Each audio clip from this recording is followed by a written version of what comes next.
We are going to be watching Watson v. RNC. This is live oral arguments. We will be going through these and discussing this. What it's asking is, do ballots need to be in by election day? And this is a case that people are kind of sleeping on, but I think it's probably one of the bigger cases we need to be keeping an eye on. Now, back in 2020, the Supreme Court said, the actual receipt of the ballots isn't part of the election. However, this is a challenge from the RNC saying, no, these ballots have to be in on election day. And a lot of states do it where if it's postmarked by election day, they have X amount of days past that time to receive the ballots. This should be starting around 9 a.m. Hopefully, maybe they will be on time today, but I'm not counting all my eggs before they hatch. But anyway, this is a huge case that's coming out. And if you are on the tubers, if you can just go ahead and like and subscribe, it helps so much. If you are on TikTok watching me right now, if you can just send some likes and maybe do the heart me's, it helps me out a lot. But we are going to be starting this here in a few minutes. But this is a huge case about when ballots need to be in. And do federal laws preempt states from saying, like, for instance, in Illinois, as long as it's postmarked by election day, they can receive it up to 14 days after. So do the ballots need to be in by election day? Now, my contention with this is as long as it's postmarked by election day and a reasonable number of days past receipt, like I think it's 5 in Mississippi. I think Illinois, like I said, they give about 14 days past election day. I think that those are reasonable time periods based on the state to allow somebody to vote, because essentially if you're saying that ballot needs to be in by election day and that person is using a mail-in ballot, what tends to happen is you're telling them that their election day is actually earlier than the date of the election. That's what I have an issue with. But we will be discussing this today. Let me go ahead and see if they are ready to go over here. Give me one sec. Oh, well, you know what? I may have linked the wrong one. Give me just a sec, guys. Let me set up my source real quick.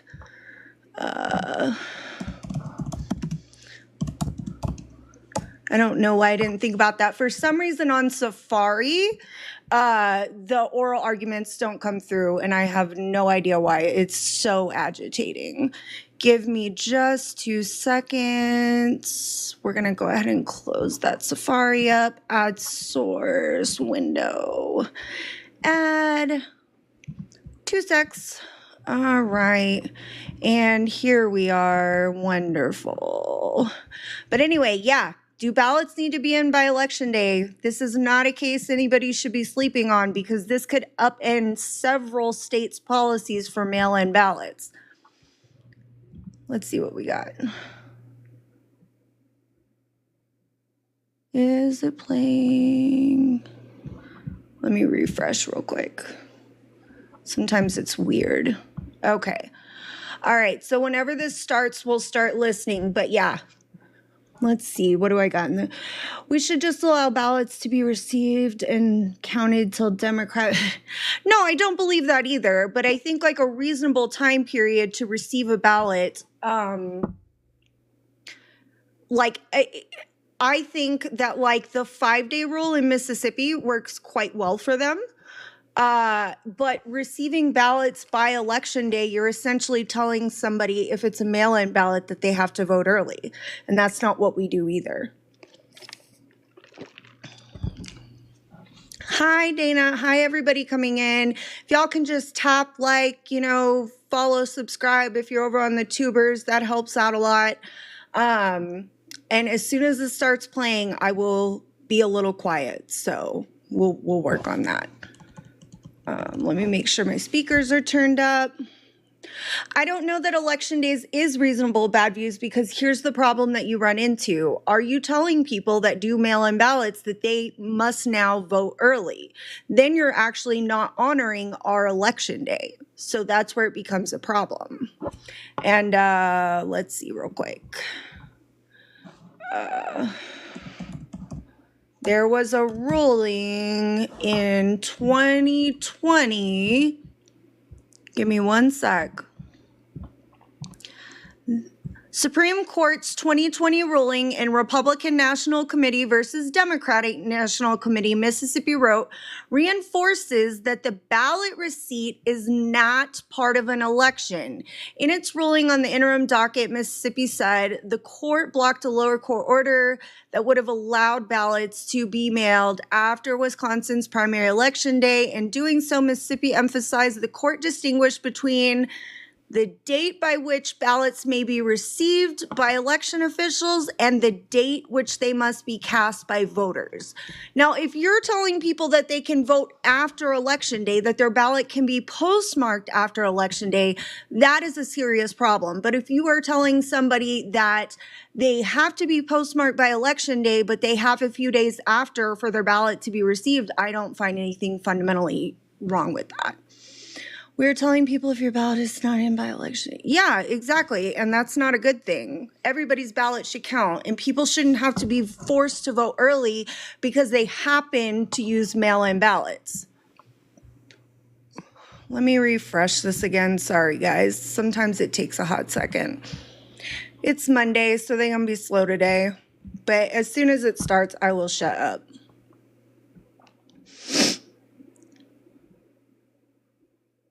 My YouTube, well, it's cast as courts on YouTube. I'll redo it again. Maybe it's broken or something. I'm not sure. I'll do my best. But yeah, if y'all can just keep tapping the screen and do all the shits, and as soon as this starts, we will be good. But yeah, so this is a case people have been sleeping on, and this could fundamentally upend multiple states. California, Illinois, even Mississippi, a very red state that allows ballots to be in 5 days after election day as long as it is postmarked by election day. I am not... We will hear argument this morning in Case 24-1260, Watson versus Republican National Committee.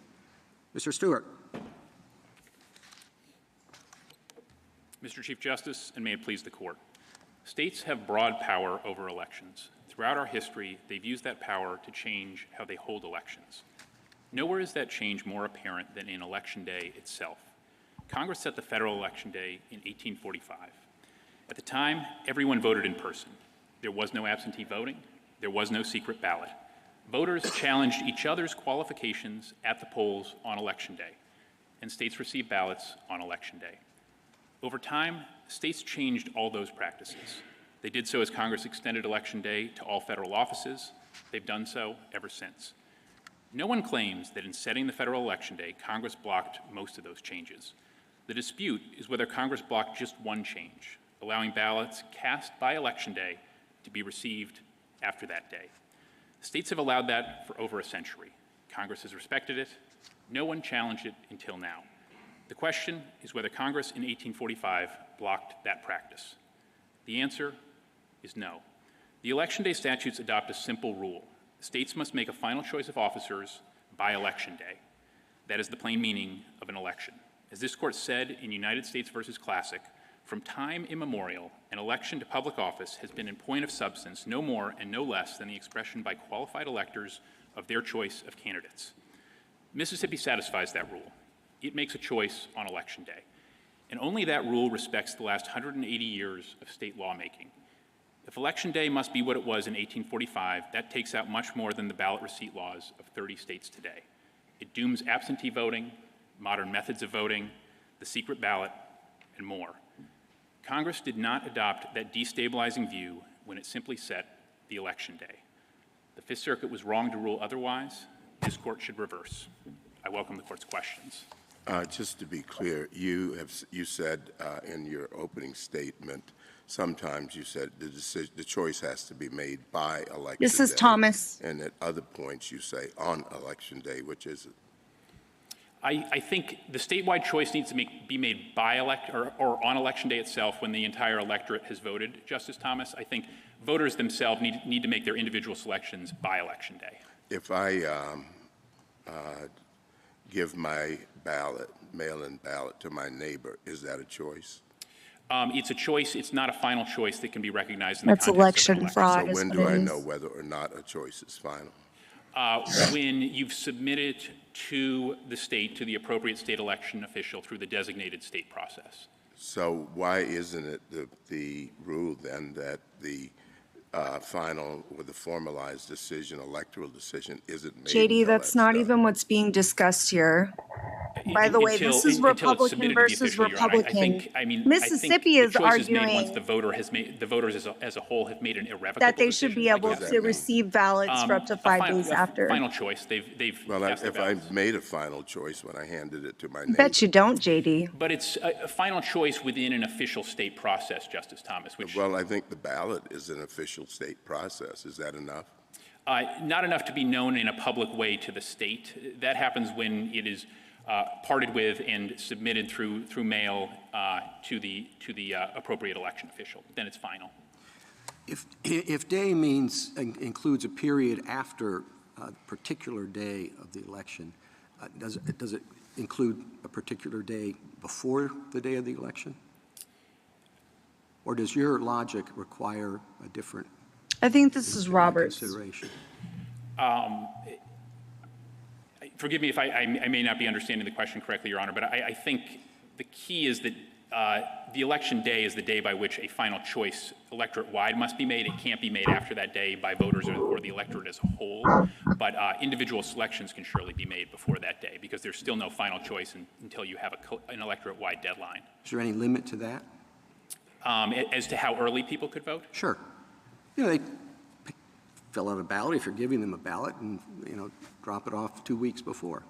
As far as the federal election day statutes are concerned, Your Honor, I don't think there is a limit to how early that could occur. I think you just need the day when the electorate as a whole needs to have chosen. There might be other practical or other barriers in that. Of course, elections are a very long process to begin with, the entire electoral process, so surely things are happening weeks and months before. But I think even a couple weeks before, even earlier than that in some cases, people are making individual selections. It's just election day itself is the day for the final collective choice. Counsel, I want to go back to your answers to Barrett. Justice Thomas.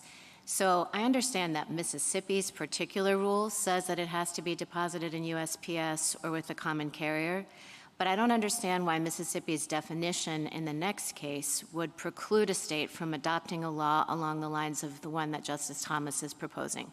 For example, if I have someone in my neighborhood, in my HOA, who says, listen, I'm going to take everybody's votes in, what if the state said, that's fine, if you've cast your final vote and you've designated someone to carry your vote as long as it gets to the ballot box 5 days after Election Day, it's fine. Why does your definition preclude what Justice Thomas hypothesized? Right, and I think, Justice Barrett, the answer is that submission to mail or common carrier is different in kind than, say, submitting it to a relative or sort of a neighbor. What's the difference? They're not government officials. They are impartial third parties that have Hi, a duty Attorney to deliver Dye. what they're owed without altering it. But what about the definition that you're proposing precludes that? Your definition didn't say final as submitted to an impartial third party or final as submitted to a common carrier. You said the final choice has been made. And there are lots of different ways, it seems to me, that you can make a final choice. And you also have the problem of this revocability from the Postal Service, that regulation. So I think, to start with the first part, Your Honor, I think we're going at a historically recognized form of finality. I think history is helpful in a number of ways, and one way is that as long as we've Yes, had that is Barrett. mail-in voting, we have for almost as long as that time, we've had post-election day ballot receipt. I mean, mail-in voting, I think in general, has been understood as a permissible, unchallenged method I of... wouldn't rely on the history if I were you, since you're telling us not to rely on the other side's history. Like, just because it's always been done that way doesn't mean it has to be done that way, which I actually find is a good point in your favor. But then it seems to me that you're flipping back around and saying, well, absentee voting has always been done that way by common carrier, and so that's how we would expect it to be done. Well, I think it says something that for 100 years we've had people voting by mail, and that's been an understood means of submitting a ballot to the state. I think what it embodies, Justice Barrett, is there's an intuition that when you put something through the Postal Service, If I can get everybody to final, just tap the screen, fill up the bar maybe once, it would really help. Kind of a non-official third party. What if a state came up with a law that said so long as a notary, This is Gorsuch. that's official, that's recognized, certified that you cast your ballot on election day and it was delivered later by whatever means, common carrier or not, what in your theory of the preemptive They're effect really of this splitting statute hairs on include that? common carriers right now. I think 2 points on that, Justice Gorsuch. One, I think, is that... Pick your best. Well, I think one's kind of a point in our favor and one's kind of a point against our friends, which is that there's a finality of submitting it to an official. And Attorney Dye, Yeah, you're it's been- always it's been welcome up if you'd notarized like to come by- up for this. Well, how about a justice of the United States Supreme Court? Is that official enough for you? I mean, it's pretty official. I don't think it's been submitted. That's pretty official. It's pretty good, Your Honor, but I don't think it kind of hits submission to the state. Okay. Well, I wanted to explore. So that's not submitted to the state, even if it's notarized, an affidavit. It was final on the day of, and somebody brings it into the state offices a week or 3 months later. That doesn't count. But if it goes into the mail, it does. What in the statute? What words in the statute would you have us read that rule into? Well, I mean, I think, just to make sure I understand, I think that's fine under my friend's view, too. Hey, Attorney Your Honor. I mean, Dye. a notary could be... I'm asking Hello. counsel. Sure. So I think... You're saying that's not fine, and I want to understand what in the federal law preempts that. If Well, you I need think- me to stop it, just Number one, let me I know and just I'll am not- pause. At least as I'm understanding the hypothetical, it doesn't appear to be submission to the state, Your Honor. Are we It gets submitted are we to the live state though? 3 weeks later, just not by Yeah. common carrier. It'll Well, I jump mean, ahead a little, but I mean, it's if what usually you're not saying, too Your Honor, bad. is that a Okay. notary has been deemed a sufficient ballot receiver under state law, then I Yes. think... Then that's okay too. Okay, what if state law? So now you're saying that is okay. I think it may depend on how, what the level of officiality Well, is. the state says it's official, by God. When a Supreme Court justice or perhaps just a notary says it's official, that's good enough under your. It has to be, I think. And if that's okay, why can't a state Gorsuch. say, how about a timestamp video showing that I They're voted going on to, like, election day? different Here I am levels filling of out my ballot, ridiculousness and then- on this, and for then my real. brother, Like, it's or maybe pretty bad. Some aggregator Absolutely. of ballots brings it in a week or 3 later. And That's got to be okay too, doesn't it? I Wow. think it's still just, I keep coming back, Justice Gorsuch, to this pedigree of submitting it to a state. I mean, I think as a good Well, example... the state says that's official. State says that's fine. Ballot aggregators are great, and so long as it's a timestamp video or a notary or maybe a Supreme Court or who knows what, the librarian. But that's says you not cast it on what the Mississippi has election. proposed We're in good- this we're good to go, case. right? Mississippi has said I if you're do still postmarked have some by concern that it has election not day. been submitted. Counsel, why are you fighting the premise? Yep. In the Civil War, at least 2 states permitted military officers Sotomayor. who weren't sworn state officials. They were federal officials, but not sworn state officials, to accept the ballots and transmit it by mail to the state, okay? And that was in the Civil War, all right? Since 1918, we've had laws like Mississippi. By 1944, 8 of them. Since then, 12 more by 1886. And now half the states permit absentee ballots that are dropped in the mail, correct? No different than in the Civil War. We have no federal law that says that's not okay, for the state to designate someone by whom an official ballot has to be given by election day, correct? And if the state wants to make it a notary republic, if it wants to make it a military officer, if it wants to make it a Supreme Court justice, if it wants to make it anyone, as long as it's done by Election Day, that's what counts, correct? I mean, I think that's possible. We're not quite asking for that, Your Honor. I really don't mean No, to fight you the don't, premise. because you're only defending this law, and this law is very Oh, consistent with shit. what happened in the Civil War. It's very consistent what has happened for over 100 years. There's nothing in federal law that has prohibited it explicitly, correct? That's right, Your Honor.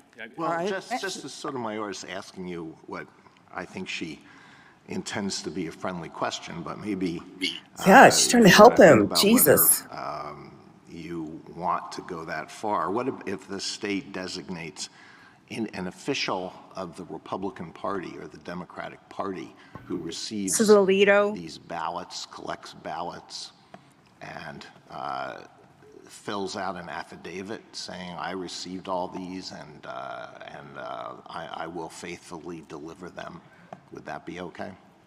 Well, I think it's actually okay under my friend's view, Your Honor. We're not making that ask. I mean, as far as my friend's view are concerned, so long as somebody's designated a ballot receiver, they can be fine. Party boss, party bagman, relative, any of those, so long as the state says you are a ballot receiver, that's fine. The only thing that apparently is not fine is U.S. Postal Service common carrier. And I think that is, a very odd way to read those Well, the statutes. Postal Service is not part of the state, and a common carrier isn't part of any government. What? That's right, Your Honor. But I mean, certainly, we all know the status of the U.S. Postal Service as a highly regulated government entity with certain obligations. Common carriers, in a very similar way, highly regulated with similar obligations. And they give, in both cases, they're imbued with a duty to deliver what they received. And in fact, a duty that's, I think, maybe a good example is the fact that the IRS accepts tax returns, which are obviously highly consequential documents with key timeliness requirements. The IRS accepts tax returns both through the mail and through common carriers. Well, you will, Oh my gosh. you will accept ballots that are received within This 5 is days crazy. after This attorney is an idiot. what Yeah. Well, it's Mississippi, so. Set as election day, right? That's right, Your Honor. And you have a variety of line drawing problems. So we've been exploring one. To whom and by what means is this thing to be, is the ballot to be delivered to the state? But what about the length of time that a state could choose? Isn't it the case that some state allows, will count ballots that are received 21 days after Election Day? There are a couple that at the outlier, it's kind of canvassing and it can go that far. I think more common is about Is that 3 to 10. okay? Is that all right? As far as the federal election day statutes are concerned, yes, Your Honor. And I think this actually gets to a good point that loops back to something Justice Gorsuch was getting at in a certain way, which I think he was saying, what in the federal election day statutes decides that? I think that's the key point in our favor. Is this is So an I area feel where like states get Ari's to go telling me first that to make this these attorney decisions. is a Congress can step known in, but the loser. idea- So there's He no argued limit, Dobbs and the Trump except, I immunity suppose, case. the day Damn when it. the presidential electors have to be appointed, or the day when the next Congress begins, starts its session. That's the only limit on counting mail-in ballots. Those are some of the limits, Your Honor, but I'd also say that the federal election day statutes don't require states to count ballots at all. It doesn't speak to counting, period. So, I mean, if a state really didn't want Not counting, but being delivered. So I do think it is a consequence, and you can tell me if I'm wrong, but just so we can wrap this up, that by any means and by any date up until the next Congress meets, a state can receive ballots. I think for congressional races, potentially, yes, Your Honor. I think there are other Title III kind of things that push action earlier in the presidential context. But again, I mean, there's But nothing. no the key state question is these are fucking two does one-sentence that. provisions. We I wanna be, think the very max careful not to read them is more than they're worth. like Councilman, 2 weeks. I was just going to say, isn't your point that the line drawing issues that have been raised are only problems to the extent that Congress thought they were problems? We're in a preemption dynamic, and so the question, I think, really is what did Congress intend with its statement about election Oh, yeah, day? sorry, Did it guys, mean Jackson. to cabin the states so that they did not have the discretion to make these kinds of decisions? And in addition to what Justice Sotomayor has said, which is we have no federal statute that precludes this, I think we have several federal statutes that suggest that Congress was aware of post-election day ballot deadlines that the states had enacted and, in fact, incorporated those in several circumstances. So can you speak to that? I'm talking about UOCAVA, for example, and some other federal statutes that indicate that Congress not only knew this was going on, but then it interpreted and incorporated the state's own post-election day ballot deadlines into federal law. Sure, Your Honor. So I think that's exactly right. So UOCAVA is maybe the best example where Congress was told that about a dozen or so states have post-election day ballot receipt laws. It respected those explicitly as to a deadline for ballots in that law. I think the United States has agreed with us on that. And Congress wasn't worried, I think, about the states picking dates that were, we might think are too long or whatnot. That was not in the statute. Congress just said whatever the state has decided with regard to ballot receipt deadlines is going to apply here, correct? And that's been the case for 180 years, Your Honor. And I think one feature that obviously we're searching for what do the statutes mean at the time, but I think it's very hard for my friends to explain. So for clarity, this isn't about when we count the ballots, it's about when the ballot needs to be in by. Deadlines, and it gets very hard to explain those things if you don't adopt the view that the federal election day statutes just do not set a ballot receipt deadline. Well, I want to ask you about the recall problem. And before I get to that, throughout your brief, you say that the federal statute does require voters to submit their ballots to election officials on election day, must be cast by election day, and that the election day is the day to conclude and consummate the election through a final selection. You agree with all those statements in your brief? Yes. This is Gorsuch. Okay. But at the same time, you say, actually, it doesn't have to be submitted to an election official. It just has to be submitted to a common carrier. And there's a contradiction there that I just want you to first address, and then I'll give you my hypothetical. Very good, Your Honor. I think when you put something in the mail, That's not an election official. FedEx isn't an election official. Right, but the recipient certainly is the person who you're submitting it in the mail to. I mean, that is the recipient. Of course. And, right, Your Honor. And I think you submit it to FedEx and they deliver it to the election official. But you say it has to be submitted to an election official throughout your brief, but then you say a common carrier is okay. And those two things don't add up. Well, I think the difference is, say, sending it to your brother versus sending it to the registrar. Well, we already dealt with that. The brother turns out to be okay, so long as the state says so. I think that's okay on their view, Your Honor. It's also I'm a little more guarded on that. I think you already answered that one. So here's the hypo. Let's say you have a state where a large portion of the electorate mails in their ballots on or close We'll be to hearing election from day. the Solicitor General in this one as well, too. Then the day after the election, a story breaks that one of the lead candidates engaged in an inappropriate sexual escapade, or perhaps is concluding with a foreign power. Again, not far-fetched, I think. And the competing candidate immediately goes on the airwaves and urges voters to recall their ballots and to tell the common carriers not to deliver them. And many common carriers will do that with anything that you send through them. FedEx, you just call them up and say, I want it back. In that hypothetical, did the election happen on election day? Oh, by the way, it swings the election. So the election did happen on election day, Justice Gorsuch. As we've explained, our ballot does not allow using mail recall, anything like that. When somebody submits their ballot by mail, just first deal with my hypothetical, and then I'll deal with your statute. Okay. The election happened on election day. Even though it changes the outcome. I mean, I think yes, it has to be your answer, doesn't it? I mean, yes, Your Honor. I want to be clear about all right. We are not agreeing that the outcome can be properly changed in that circumstance. Well, hold on. It did in my hypothetical. This attorney. Counsel. And I'm just saying it's unlawful, Your Honor. I don't mean to disparage not great. I'm just saying that it's an unlawful circumstance because we don't allow ballot. Oh, in Mississippi. Okay, but that hypothetical could happen in another state, right? I think if the state is not providing that on mailing there's a final choice made, I think that would be a problem with that law under the federal statutes. Now you say your statute, you're different. You admit my hypothetical could happen. They're eating this guy for lunch, like so bad. I couldn't find that anywhere in Mississippi law. In fact, what I did see was a statute that says that the Secretary of State can promulgate rules and regulations That's 23-15-637-3. And then I went and looked at the regulations. And Rule 2.1 says that an absentee ballot is the final vote of a voter when the ballot is marked accepted. That doesn't preclude recall. And In fact, that allows recall.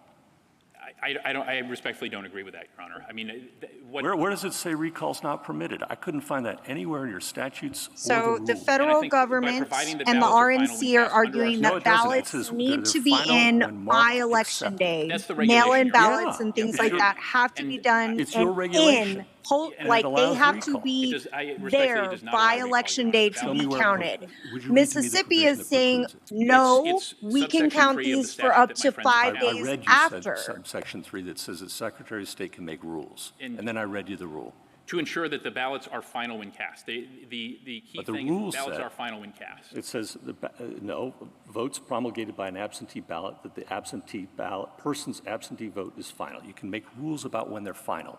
And what the rule says is it's final when So I marked just want to clarify, a lot of military members that are overseas vote by mail-in ballot. Potentially doesn't arrive on Like, time, that's they submit crazy an to me. affidavit ballot. But I would come back to the text of the statute. My question, I've not read When cast the is statutes. what our Mr. law My says. question is, does it just have to I just want to ask a be clarifying point to this. Is it possible the for a dates? portion of Mississippi's statute to be unlawful, not just Let me, going hold here? on, I'll A pull them portion of up real quick. Mississippi's statute to be unlawful insofar as it Barrett. potentially permits recall, but still that, would not address whether Mississippi's statute was unlawful insofar as it allowed ballot receipt after Election Day.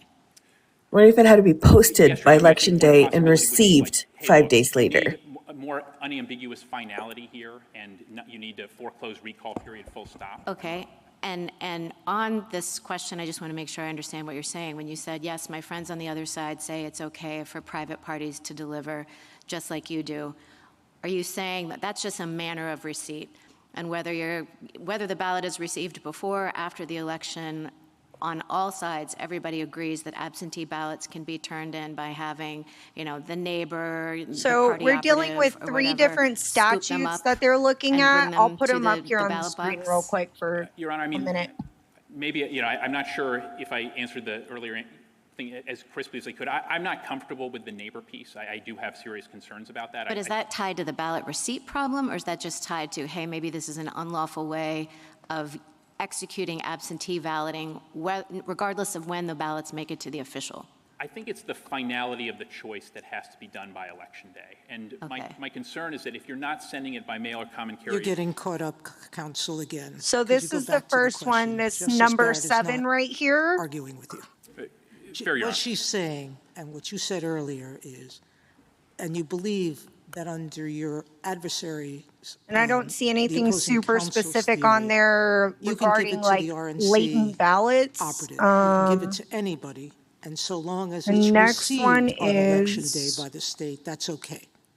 That's what you're saying. 2 Your opposing USC counsel's saying. 1. You're saying the only question before us is if they can designate an appropriate Which is this vehicle one? to transmit the votes, then that's okay. I think I was saying the latter part, yes, Your Honor. But I actually think, And under my friend's then- view, it's okay for, like, a state can deem the ballot received when the party operative himself or herself receives on. it. Because all that person has to do is be a ballot receiver Oh, 3 designated by the USC state. 1. Right. And we're trying to hew more closely, not just to the text, but also the historical 100-year And then this long, one. you can submit it by mail. Okay. The electors, So, president, but the vice bottom president line shall be is that appointed each states can state on choose election day according, When the final vote has to be counted. States have discretion over counting. Exactly. Thank you, counsel. Justice Thomas, anything further? Just as a point of clarification, without looking There we at go. the subsequent history, what do you think the federal law required as far as the election day? That the voters make a final choice by that Thomas. day. The way I'd boil it down, Justice Thomas, is choice is critical and unchanging. Method of making that choice is malleable, and that does also explain all the subsequent history. And you don't have to formalize that choice. You do by parting with your ballot and submitting it to the state. Have we had any examples? Justice Alito? Your position does require some difficult line drawing problems, and maybe that's inevitable. But one is the degree of confidence that one must have in the entity or person who transmits the ballot to the state. We've talked about that. One is how long after the election day votes can be received. A third is whether it has to be postmarked. Aren't there 8 states that do not require a postmark for late ballots? There are a number of states that don't require that, Your Honor. I think postmarking is, of course, it's good evidence that something has been timely submitted. But this could that's kind of provide clarification on that. That's think, like, you know, if I somebody were don't have an challenging a law issue like if that, they it would want it all to potentially be be a very different kind of a postmarked, challenge. They'd have to make sort of factual showings to challenge that ballots were not cast by Election Day, but surely not this case. Well, maybe it's inevitable that some sort of line drawing decisions like these have to be made, unless the rule is anything goes. You know, states can do anything they want in this area. We don't have a whole lot to go on here. We have the phrase election day, and we have history. If we looked just at the phrase election day, what would we take from that? I think you've been saying we're moving in this direction. We don't have election day anymore. We have election month, or we have election months. I mean, the early voting can start a month before the election. The ballots oh, can for be God's sake, received, stop with the slippery a slope. month after the election. Well, I think the best way to read it, Your Honor, is that by setting Election Day, the Congress set the final choice day. And that's the key thing, final choice day. What Congress was concerned about at the time was some states making final choices, say, a month before other states were making final choices, and the distortions, the fraud, the risks that had. And when everybody's making a final choice on the same day, even if some individual choices are made before then, you're honoring the statutes. And I think, Justice Alito, you made this observation, not a lot to go on because the statutes are just not there's not a lot of prolixity there. I think that's a point in favor of deference to the states. If Congress has not spoken to something, especially in this context where states are expressly empowered to regulate these things, that's a big point in favor of letting states continue to do so as they have for a century. Do you think it's legitimate for us to take into account Congress's Congress's passage of the Election Day statutes for the purpose of combating fraud or... But that means that you make a choice on that day, not that you're... I'm sorry. And some of the briefs have argued that confidence in election outcomes can be seriously undermined if the apparent outcome of the election on the day after the polls close is radically flipped by the acceptance later of a big stash of ballots that flip the election, or I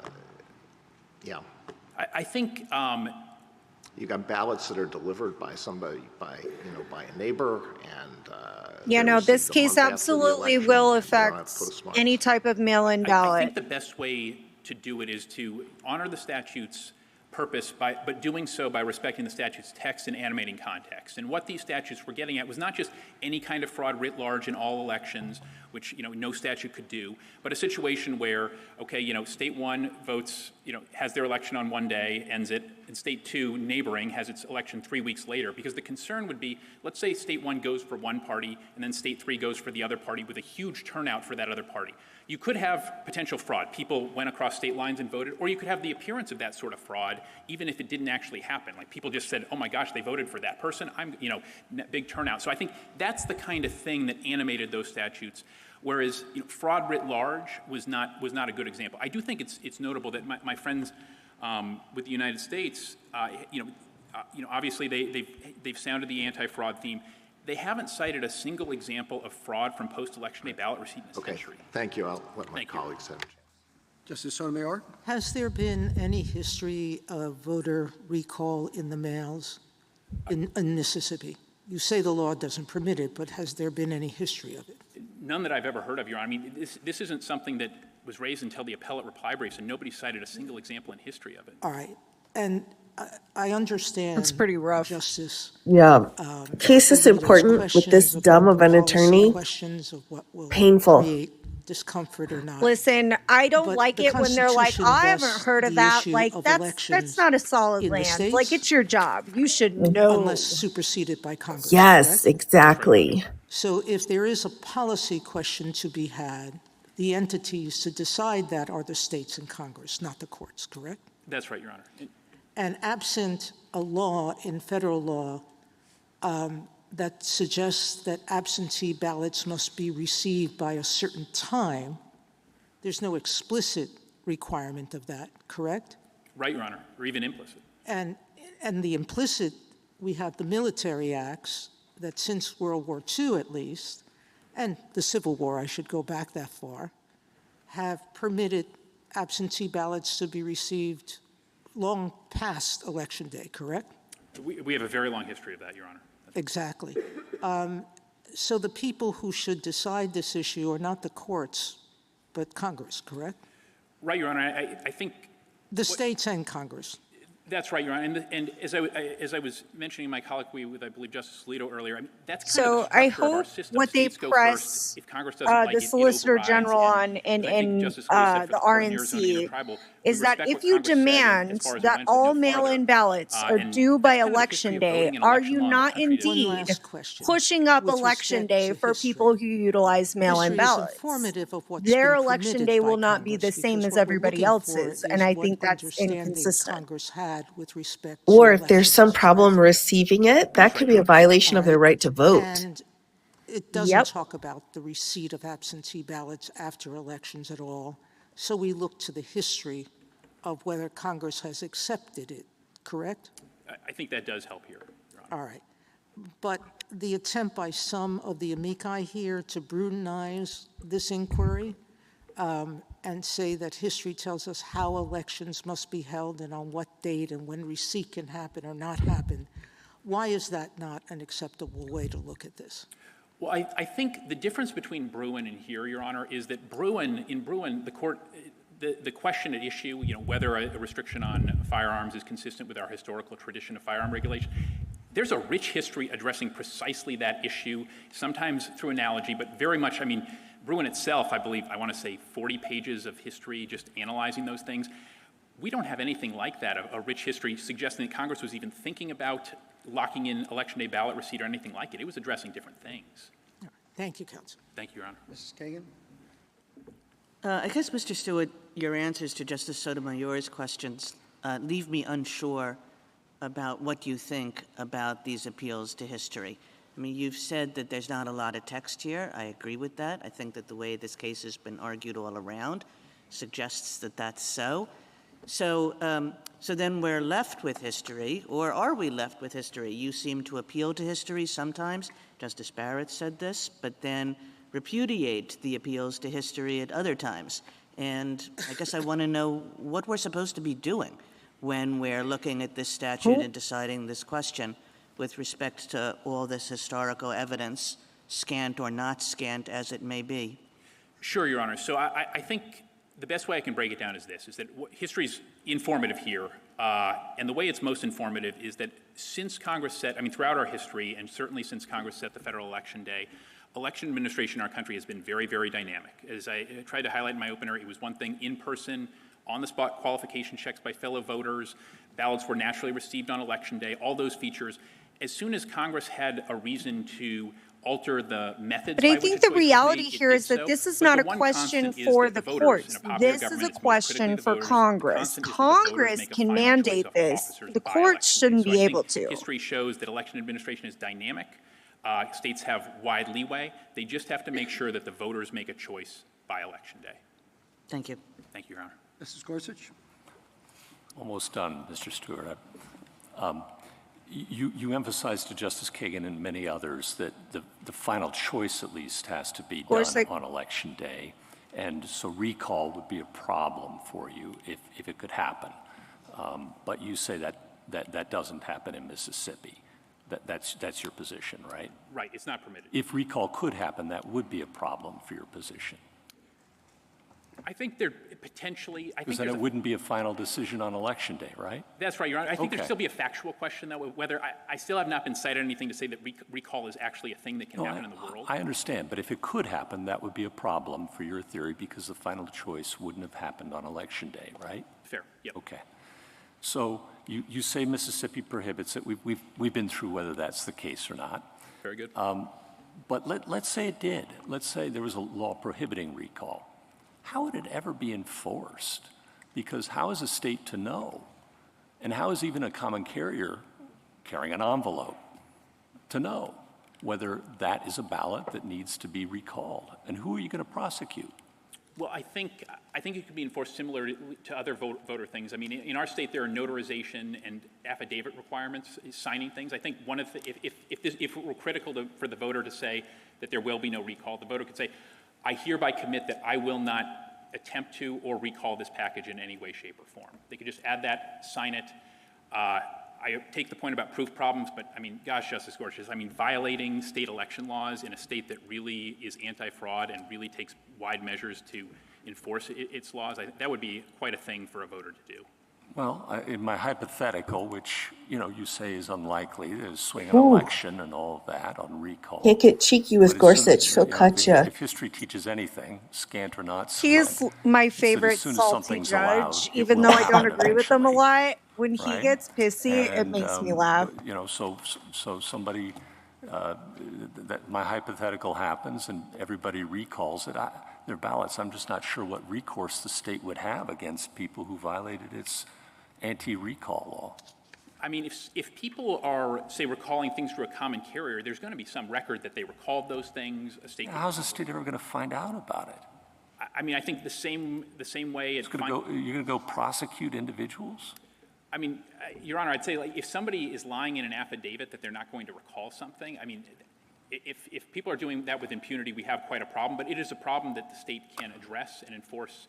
I'm going to be so real with y'all. I don't even know what they're talking about. I have never heard of ballot recall. Like, are they saying a person can be like, I don't want this ballot to be counted? Try to like tamper with ballots, all that sort of thing. I think it's just still a matter of respecting the statute. Thank you. Thank you, Justice. It's going to depend on your state. When did Mississippi switch to Texas, this method? so that may be why. Yeah, there's only a few states that do it. It was first because of the pandemic. I don't know that there's necessarily an answerable why as to the 2024. Okay, Ari, yeah, that's what I was getting, but I just wanted to be sure I was understanding it correctly. History, to the extent historical practice is relevant, that it only became widespread to allow it to be mailed by Election Day in more recent years, and that the predominant approach was to require receipt by Election Day throughout the historical practice you cite until very recently. How are we supposed to think about that? I mean, I think it's the same way to think about, I think the broader history of election law is when states have kind of seen a problem, they've adapted and adjusted, often in the direction of making sure that more votes can be counted. I mean, that was obviously a big thing when absentee voting started to become a prominent thing. Certainly we cared for much about our history of people showing up in person, but we realized that was very difficult from people away from home, and that we wanted to, kind of widen the tent and make it so that people could vote. And I think, if I were this attorney, I would have made it my business to count up or try to get an accurate tally on how many times people have actually recalled their ballots. Like, I'm going to wager it doesn't happen often. Would you say that the states that require receipt by Election Day are disenfranchising voters? No, you're not. They're not, Your Honor. I mean, a reasonable ballot deadline does not do that. I would asterisk just, there are the practical barriers for those overseas military voters. But for the citizens who are not within that class, you would not use the term disenfranchisement to say it has to be received by Election Day, November 3rd, rather than, I guess it would be 5 business days, November 10th. You would not use that term to describe that, correct? I would not. Correct, Your Honor. And then picking up on Justice Alito's questions, Professor Pildes and others have said that late arriving ballots open up a risk of what might destabilize the election results. If the apparent winner the morning after the election ends up losing due to late arriving ballots, charges of a rigged election could explode. The longer after Election Day any significant changes in vote totals take place, the greater the risk that the losing side will cry that the election has been stolen, end quote. And my questions, one, is that a real concern? Two, does that factor into how we think about how to resolve the scant text? Abso-fucking-lutely it does. The conflicting or evolving history here. I think I certainly respect the perception. I think one thing notable in this case, and I think helpful, is that there has not been much of a showing about actual fraud from post-election day ballot receipt itself. I mean, that was. Well, I think Justice Alito referred to, and I think this quote refers to the appearance of fraud. And is that a real concern? Is that something we should be thinking about? VCs, sometimes it goes off script and we just have to roll with it. I read a lot of the petitions and briefs on this. It didn't come up, but yeah. Scant, simple text, straightforward text, and respecting the limits of that text, and looking at the animated history, I think it was the double voting fraud concern. Can't remember. I had a case a month or two ago where it was like nothing that was supposed to come up Obviously, came up. people can be, unhappy when a result flips. I think Congress may be able to take measures to address that, but I think there's no good evidence that Congress was doing that beyond preventing double voting in this context. But if you have to have a deadline, Ari, because this is the most ridiculous shit they could pull out of their butt. I'm going to be so real. For receipts doesn't disenfranchise anyone. I would say as long as whatever they're saying, even though it kind of turns into different arguments, as long as it's answering the question presented, then we'll be okay. Text and history fit together. Yeah, it's one of those like something that Congress was clearly I kind of feel bad for this attorney because I could understand why he wasn't prepped for this because he didn't like this wasn't what was presented, but there are certainly things he should have been prepped. Yeah, I mean, he should have thought like what could happen. No, so like law, like he does like some like amicus briefs and like they'll go through and do whole things where they're like practicing and like going back and forth about the questions and yeah, like. Right. You try to I think that's of kind every baked into the risks possibility. you always get when you're doing. There are always some risks, regrettably, with mail-in voting. You can eliminate some of those risks by voting in person, but the risks would seem the same, no matter whether it's November 3rd or November 10th. In other words, that it could take longer than a week for the mail to get there. The risk is there, but I think if you have election day ballot receipt, and I think what we're addressing, I think, are more. The way I might frame the issues are. These are policy points. The question is, did Congress wall off states from debating these policy points? I think the answer is no. And I think states could very reasonably say, look, we do want to get counting and get a result very fast, but we are concerned about these military voters. We do want voters to be able to get whatever information they want. I mean, the weekend before, that used to be a big deal in elections, at least. Maybe it still could be in the future. And I think a state could say, hey, look, federal law didn't wall us off from doing this. We get that it has some things about it that other states might weigh differently, but we want to allow that for our voters. Well, I take your point, but it really goes to just thinking about what election day or day of election means. But I take your point. Thank you. Thank you, Your Honor. Justice Barrett? So I want to be clear about what your definition of finality requires. Would it require finality if the vote arrives by Election Day as well? So let's imagine an absentee ballot that's put in the mail or sent by common carrier well in advance of Election Day and is received and put in the ballot box by Election Day. Does that one have to be final? Or in other words, would it be a problem for you that the U.S. Postal Service permits recall for those ballots that are sent in advance? I guess what I'm asking is, do you have the same problem either way? You've taken a lot of questions, and I have those questions about what the effect of this recallability is. Okay, so she's saying if it's in the box and somebody recalls it, is it and whether it final? applies to the earlier absentee ballots as well.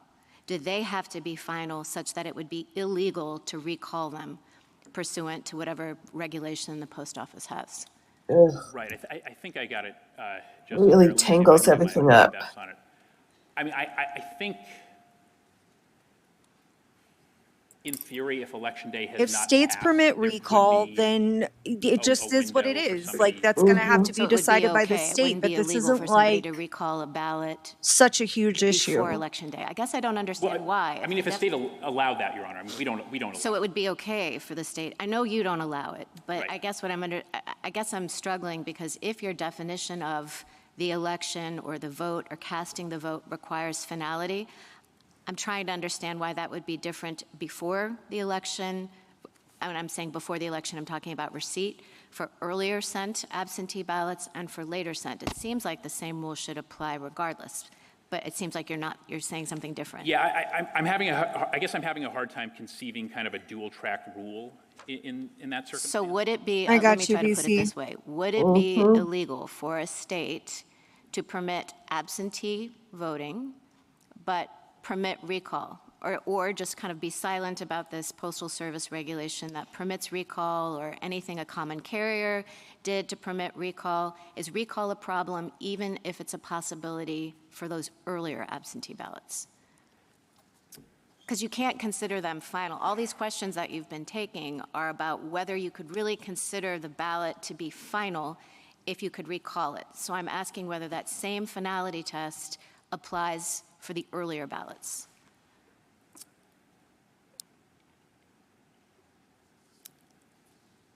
And I'm not sure, Your Honor. I mean, I guess I just keep coming back to you can't recall or change your vote or make. And that's true no matter when you send it. I mean, certainly in our state, and I think that's right, Your Honor. But I mean, as a matter of the federal law, it just seems to me that your definition has to be consistent, and it sounds like you're changing it for the earlier absentee ballots and saying finality has some kind of different force for the later received absentee ballots. The fuck? Right. Well, I think a state has to do whatever it would need to do to guarantee that on election They're day, pretzeling all themselves ballots to try and or find every any cast reason vote they is final and can cannot be recalled. to not say But that it doesn't states have to have be those final at rights. the time it's sent. Because Notice it's how okay they to recall haven't it if you send it 2 asked weeks in much advance about and you the change your actual mind, that's not a fucking problem. statutes. They're worried about recall. Yep. Okay, I'll withdraw. I guess I'm having trouble seeing how the okay. Federal Election Day statute itself would necessarily bar Well, that, it's Your about Honor. your That definition part. of election. It's about your definition of what it means to cast a vote, but let's put that aside. Obviously, there's a lot Back of in talk about history in this 2020, they case. Well, the delineated this. Electoral They Count Reform said Act was passed that in the 2022, ballot and for the receipt first wasn't time, the it same defined as Election Day. the election. Should that matter? So should we be looking at how Congress understood Election Day to mean in the period of voting, what it thought in 2022, or should we be looking at the late 19th century and the Civil War practices? Jesus fucking Christ. I think most vitally it still remains 1845 as the key date, especially given that we have statutes that are trying to manifestly achieve uniformity in what is required of all federal offices. So I do think 1845 is the key date. So And Congress carried I over don't in like 2022 the statutes same understanding of they're Election referring Day to that when we had still had persisted slavery. throughout? I think that's right. Yeah. Final choice of an officer. Okay, thank you. Thank you, Your Honor. Justice Jackson? So let me just clarify, this case is not about a Mississippi practice or policy related to recalling ballots, is that right? Correct. That's right, Your Honor. So I guess I'm a little confused about those kinds of policy questions, and I guess Because it has nothing to do with this. Yep. I think that the Constitution's allocation of responsibility here actually makes this case about who decides. I mean, there are a lot of policy questions. That Justice part. Alito ran through several of them. Who gets to receive the ballot? How long after can they be submitted? Does it have to be postmarked? I suppose we can add, is recall allowed, et cetera, et cetera. But the question, I think, is whether Congress has precluded the states from making those calls. That is Yes. indeed the And question. your That's position, the as I one. understand it, is no. That's correct, Your Honor. That the scantness of Election Day in the federal statutes actually is a point in your favor because it indicates that Congress was leaving it to the states to draw the various It's lines like she that read my might mind. arise I'm in here the for it. circumstance. Is that right? That's right, Your Honor. And that's reinforced, for example, by the 1866 statute, which shows that when Congress wanted to be really prescriptive in this area, it was very prescriptive. It described this is what the states have to do and so So forth. if we were focused, Yeah, it did. really focused on what we're asked to answer here, which is are the states preempted by federal law from having post-election day ballot deadlines, you would say no. No, Congress just didn't decide that. Let me ask you about the history with respect to Bruin. I guess I'm not sure I understood your answer to Justice It's such a Sotomayor, weird thing to bring up, but because I'll it roll seems with to me it. that Bruin is not even the right methodology Mm-hmm. by which to be thinking about this. Bruin applied to the Second Amendment because the Second Amendment incorporated a pre-existing right. And the point of the history and tradition test was to try to evaluate the contours of that right. We don't have that dynamic here. We're trying, I thought, to figure out what Congress meant when it included Election Day in its I federal technically statutes. view voting So as it a seems privilege odd and to me immunity of that citizens. the suggestion that the limitation on our understanding of Congress's intent is somehow tied to the state's practices. I think that's right, Your Honor. I think the other thing, I think Guys, the if point y'all I'd can emphasize tap is the that the screen, idea it of helps a embodying a lot. pre-existing Thank right you. confirms that I'd if tap, but something my very much nails about are changing wet, everything we hon. know Oh, about you're election good, Di. administration, it is I very got much you up been here. I changing love it. throughout the course of our country. It's been changing throughout the course in a way that undermines the notion that there was one consistent practice, first of all, or that Congress's law, the meaning of Election Day in the federal statutes somehow was tied to what the state's practices were about that. I mean, I think this was your original point, that there were lots of different practices. And so to the extent we're saying, oh, you could only look at Election Day in the federal statute to mean exactly what the states were doing back at that time, this imperils a lot of different things, not just post-Election Day ballot deadlines, right? That's right, Your Honor. And I mean, the only way to explain all of these changes is to read them in line with plain text and the limits of history, which is to say election is a final choice. I mean, otherwise you have to do what my friends have to do, which is, hey, look, we're going to pick out the Better one question would practice be, from these why 19th is this century suddenly codes a that we like, problem ballot now? receipts, say that's what an We've been election doing is, this and for just ignore 100 in-person years. voting, What's the issue qualification now? check on the spot by fellow voters, and that's just not sound history. Can I ask you one final thing about the amicus brief from the Society for the Rule of Law Institute? Because I found it very interesting, and I didn't really know what your view of it was. There's like 20 amicus briefs in That here. amicus brief focused on the Electoral College. And, Yeah, it was a lot. Congress is setting it up. I went through like 2 of 1787. And maxed out, yeah. The understanding that the casting of votes can happen on a particular day, and the receipt of those votes by election officials can happen on a different day. And in fact, the way the Electoral College is set up, I think at the time, Congress permitted in 1792 about a month to elapse between the casting of votes, which, by the way, it called Election Day, and the receipt of the votes by the electors submitted them to the President of the Senate up to a month after. So I think that's, to the extent we're worried or thinking about historical evidence, that seems to me to be pretty significant and compelling historical evidence of Congress's understanding of what was required by election day versus they don't the even receipt of confirm that those vote, ballots like from the at some electors. subsequent point, correct? Yeah, I think that's well stated, Your Honor. The other thing I'd tie it to in the same amicus brief, and I think the amicus brief does a nice job of tying into this, is that the key thing is choice, choosing. The Constitution refers to choosing, choice, those kind of verbs, and that's why that sort of thing is allowed. And the choice is made when you cast your vote under the electoral process system, when the electors cast their vote, right? Right.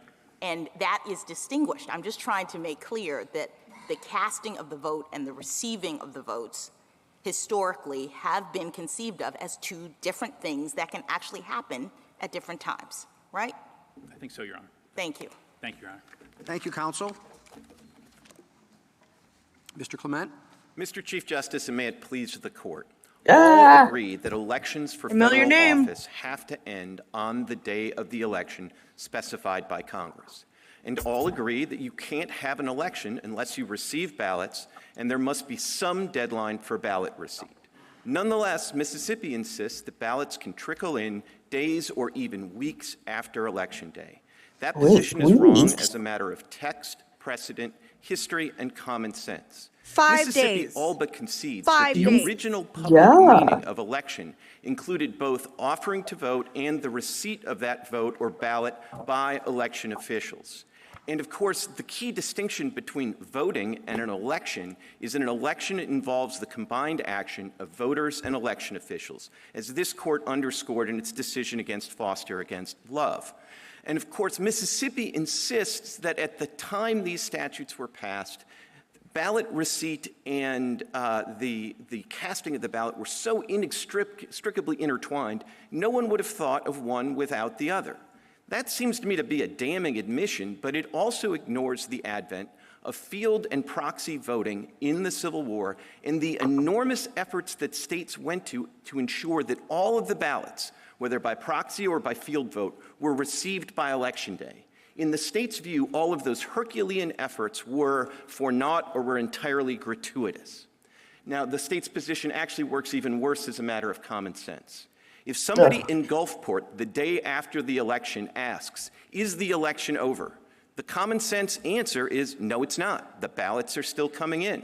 And if somebody asks who won, the truthful answer is, we don't know yet. The ballots are still coming in. And they may trickle in for weeks or months. In my fact, state, they may trickle in they for can't weeks or count months with or one without a ballot postmark until in different ways election in day different ends. states. That reality gives the lie to the idea that we have a uniform national election day. I welcome the court's questions. Hard to trust anybody from the administration. I would say that the day of the election is it's the last day in which all the ballots are cast and they are received into official custody. Okay. So how would you treat early voting as compared to late reception of votes? So I would say, I think the best place to look for a treatment of early voting is the Kreisling decision by Judge Kleinfeld in the Ninth Circuit. Because after Foster against Love, there was a suggestion in Foster against Love that maybe early voting is a problem. He rejected that claim based on two things. One is the distinct history of early voting, and the second is the idea that was explicit in this court's decision in Foster against Love that election day is the date of consummation. On so why mail-in ballots have to move up their election day and how that's inconsistent. That the election day is the date where the election is consummated. Would you Amen. spend a few more minutes on, or at least a little bit more time on the voting during the Civil War? There was some suggestion that that's an example of late reception of votes. And I think in your intro, and was my thinking, that it was not, that proxy voting was a way to make sure that the vote occurred on Election Day as opposed to afterwards. Well, not surprisingly, Justice Thomas, you were exactly right. So proxy voting is the thing that happened in the Civil War that is most analogous to absentee voting. And the thing that is most striking is I think 5 states had proxy voting. Every one of those 5 states required the votes, the ballots, to be received by election officials back home by Election Day. Now, that's an incredibly inconvenient thing that was done in the Civil War to ensure the ballots were received by Election Day. And under the state's view, they didn't need to do that. Now, it's really no different in the context of field voting because there were like maybe a dozen states, if you're not going to count the Confederate states, there are about a dozen states that did field voting. Again, every one of those ensured that the ballots were received into official custody by Election Day. And of course, most of the states went to enormous efforts to replicate the machinery of the ballot box and everything else in the field. And some variation in that, but the one thing that didn't vary at all was the ballots had to be received into official custody by Election Day. And just one last thought on this Civil War practice. My friend's only real answer to the idea that So we're advocating for Civil War practices now? That sounds great. There was an understanding that everybody would have had. Well, those practices didn't include any female voters, right? The ballot into official custody. His only answer to that is, well, like the issue hadn't ripened, that nobody had even thought that you could divide the two. But the issue ripened in the Civil War. And the issue ripened in such a way that every state required the ballot to be received into official custody by Election Day, and then that certainly informs what Congress is thinking in 1872 Every when they state? extend the I'm presidential calling cap. Election Day deadline to the congressional race. Mr. Clement, what do I do with the two states during the Civil War? Rhode Island, Nevada, you say 5 favor you, at least 2 don't. Nevada simply designated 3 of the highest officers in command, didn't swear them in, just said 3 officers in the command can create a ballot box or suitable receptacle for votes and collect the votes of the soldiers with little further formality. Those military officers then would mail those ballots in, and they would be counted whether they arrived on Election Day or after. What do we do with Rhode Island that simply directed soldiers to deliver a written or printed ballot with the name of the person voted for to the officer commanding the regiment to which he belonged? That officer wasn't sworn in as a state official either, and receipt could happen thereafter. So it's not, yes, many states believed, as they did at the time, that voting had to be in person, that voting had to be it had to be by voice instead of by paper. Lots of states had lots of beliefs about what a proper election should look on. But how do we deal with the outliers? Or you just want to ignore them? No, I don't want to ignore the outliers. I actually think Rhode Island and Nevada help me and my side of this case. And I think that's because they did designate somebody. They might not have given him an oath, but they designated somebody as an official to receive the votes, and they had to come in. So they're here. What's the difference between the Just post any office old a-hole. and a count? We'll just make them an official vote counter. No. You want an individual person? Is that it? Well, I want somebody who's cloaked with government authority, so that's one difference. But there's a See critical how It's not disrespectful state he is meaning to Sotomayor you're because now she's a woman. expanding what you're saying Oh, as he government always is authority. too. Whenever he's So up, what like, I would say is it was government authority, and I would say that my understanding of the history is that all those federal officers voluntarily accepted the responsibility, whether they took an oath or not. And I think So that's could quite a neighbor, and so could anybody else. I'm not moved. The point is that it permitted someone else to deliver the item, a final cast vote, to deliver it and be received after. Under your theory of this case, and I think you and the government disagree on this, you believe that absentee voting by the military and overseas voters, the various laws, that federal laws under which states have proceeded with it's respect not to those Todd votes Blanche. are I just illegal? blanked on his name. Or, He's or they're not Paul saying what Clement, everybody sorry. has understood them to say, that states can accept absentee ballots after the election? So Military and overseas ballots? I don't think any vote is unlawful. Let me try to address how I think you would reconcile UACAVA with the Election Day statutes.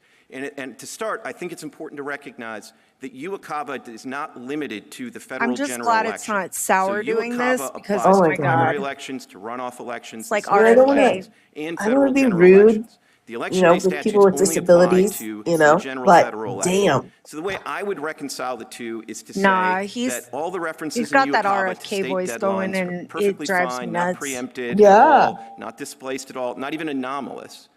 With respect to the primaries, the runoffs, and the special elections. Then the court has a job to do in the federal general election as to say, like, kind of which is the specific, which is the general. I think the more logical way to do it would be to say that with the understanding in this court, if you decide in our favor, that for the federal general election, the ballots have to be in by Election Day, I would say— Maybe we should have another president now, because wasn't it in Florida that they were counting military votes after receipt? So, with all due respect, that is the reddest of red herrings, because what happened in the 2000 reddest of election red in herrings? Florida is that Oh, pursuant hey, to a Love, consent you can decree come up if you want, that was hun. entered by a federal court because Florida was violating the principal provision of UACAVA, which says you have to give the absentee ballots to the overseas voters 45 days in advance. Because Florida was violating that, there had to be a consent decree to create a remedy that was not provided There, under— what happened was that the judge made up the deadline, not the state. But I want to, how do you deal with the Soldier Voting Act in 1942? Lol. I would that have said the permitted, herringest of red herring. ballots for the Well, if you want to extension come of up, you're more than absentee welcome. ballots? So the 1942 Act, at least as I understand it, again, is not addressed solely to general elections. And then with respect to general elections, it says that the military special SVA or whatever it was, the special military ballot had to come in on by the time the polls closed on Election Day. So I actually think the 1942 Act is fully supportive of our position here. So the DOJ And we has could been vote in acting illegally 1942. when it has sued states for not following the act, the UCAVA. No, again, remember that the UCAVA's principal protection is the provision, People this is in remember to 302 United of the States Act, not Supreme Court 303 and justice. 304, but the 302 Act provision that He's says always that you like have to the get biggest shit. ballots to overseas voters 45 days in advance of the election. And interestingly, in the single most important provision in UCAVA, it ties the So deadline one other to one the that date I of the hate, election. but I What do can't we remember its do name right with now. Congress saying process in the manner provided by law for absentee ballots in the states involved, that's UNICAVA, and that at the time the hearings were being held on it, 12 states were identified as counting absentee ballots after Election Day. So it just ignored it and decided it was going to exempt out a little part of it, but not everything. With respect, Justice Sotomayor, that's why you have to remember that Oh my UCAVA is God. not focused only on the general election, which is the only thing where Congress has specified a federal deadline. But Mr. So it makes perfect sense. But does that help you or hurt you, the fact that Jackson. it is broader? I mean, it's broader in the way that you describe. It applies to all of these different elections, but it doesn't make the distinction that you are making. It says with respect to all of them, state absentee ballot deadlines should Love apply. the nails dye. You're encouraging us to treat the general election differently because you interpret Election Day with respect to the general election statute to have a defined time as of Election Day. But that is not what this statute appears to be doing. So I think it helps us, and I think it helps us because to the extent you're concerned with those references to state election deadlines, they're inevitable. If Congress is going to address anything other than the general federal election, it has to refer to the state deadlines for receiving ballots because there are no federal deadlines for any election other than the federal general election. If that's true, Mr. Clement, you would think that Congress would say, you know, with respect to the deadlines, that there's no separate federal requirement, X rule, and with respect to the deadlines that there is a federal requirement, Y rule. But it doesn't do anything like that. It treats them I all love of a piece. Kagan. And we know I do that for many of too. these elections, states were setting She their was like, own "That's deadlines. not what it and says." And Congress, in passing these I statutes, disagreed with didn't her on suggest several any kind of cases, but distinction I between still those really elections respect where and she's these coming from. elections. So, Justice Kagan, Yeah, as with almost I don't every agree with her on statutory everything, question but that comes I to this do court, I do Congress like could her. have made it easier. They could have done all that, and they didn't. And I think you just have to reconcile. But so what do we take from that? I mean, it seems what they took from that is that they thought that this state function of setting ballot receipt deadlines was something that was a state function. And that's what they took from it. And so they wrote the statutes this way, where with respect to all elections, the states were setting their own receipt deadlines. So I don't see that in the text. That doesn't seem even logical to me. I wouldn't think the one place we were going to especially defer to the states What the with fuck respect is he to the reading federal general then? election deadline Did he is with chat overseas and military GPT voters what where he the wanted interests of it the to federal say? government are probably paramount. But I just want to be clear about this. If you read the statutes different and want to reconcile them the way that the SG does, we have no objection to that. We just Literally, I think the read better way to all read those these two statutes. Not is to one of reconcile them them in the way that requires we that do. the And that would have one ballots benefit, be in which by is election don't day. forget that in at least 20 states, they take the election day ballot receipt deadline seriously. So if you simply say in this case that election day ballot receipt deadline is true of all 50 states, then every overseas voters, every military voter is going to be treated the same. And they'll still have 45 days to get their ballot in. And one other thing just about Mississippi in particular, Mississippi has provisions in its election code that specifically accommodate overseas military voters and overseas voters. And it's not the ballot extension deadline that we have challenged here. there is a specific provision that says for UOCAVA voters and UOCAVA voters only, they can email their ballots in. So, like, the idea that anybody is going to be disenfranchised here when the overseas voters and only the overseas voters have the option of emailing in the absentee ballot that they get from Mississippi seems to me to completely be misplaced. And the concern should really be the heartland cases. And remember, as Justice Alito alluded to, you have 8 states that don't even require a postmark. And there is nothing in Mississippi's theory that turns on the existence or the non-existence of a postmark, and that's probably a good thing because the Post Service has made clear that they don't even postmark all of the mail. And postmarks have their own problems. I mean, the main mailbox, post office in Chicago stays open 24/7. So when all the other polls close in Illinois or every other state at 8 p.m., God. the post office shit. is still open till midnight. Now, I'm not here to say that there could ever be voting fraud in Chicago. My But God. the possibility that there's a 4-hour window where people could go get their ballots, absentee ballots postmarked after all of the returns are in, and they know that, this is the election where these things determine the result, that does not seem entirely Can I ask you a question about the offer to vote and the vote?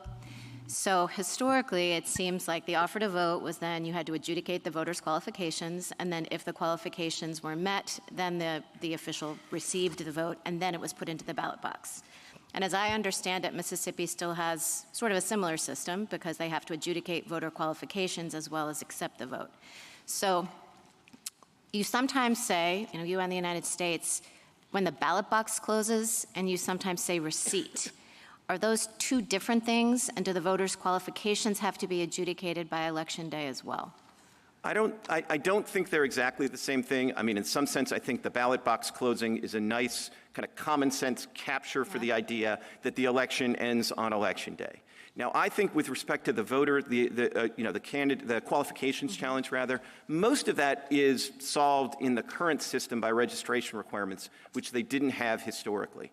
So we think the critical thing is there are 2 things that have always been absolutely indispensable in elections, and that's the casting, but also the receipt into official custody. And one thing I want to make clear about this is Mississippi still takes receipt into official custody very seriously, and it is indispensable. They just have a different deadline. They have a 5-day deadline. And we've had a lot of discussion about the possibility of recall, and I think that is a problem for Mississippi. But they have an even Mississippi bigger doesn't problem do in my recall, mind, which is first the of all, November and 11th all of them problem, have to which be is to say, as postmarked Justice Kavanaugh pointed by out, if the ballot Election arrives Day. 6 business days late, I don't know why this is Mississippi becoming doesn't count overly it. It's a complicated. nullity, and under the state statute, they destroy it. But let me return you to the adjudication question, because that's really, the Mississippi local officials brief says that they do not adjudicate the qualifications of all ballots received even by Election Day because it takes them more time to compare the signatures and process them.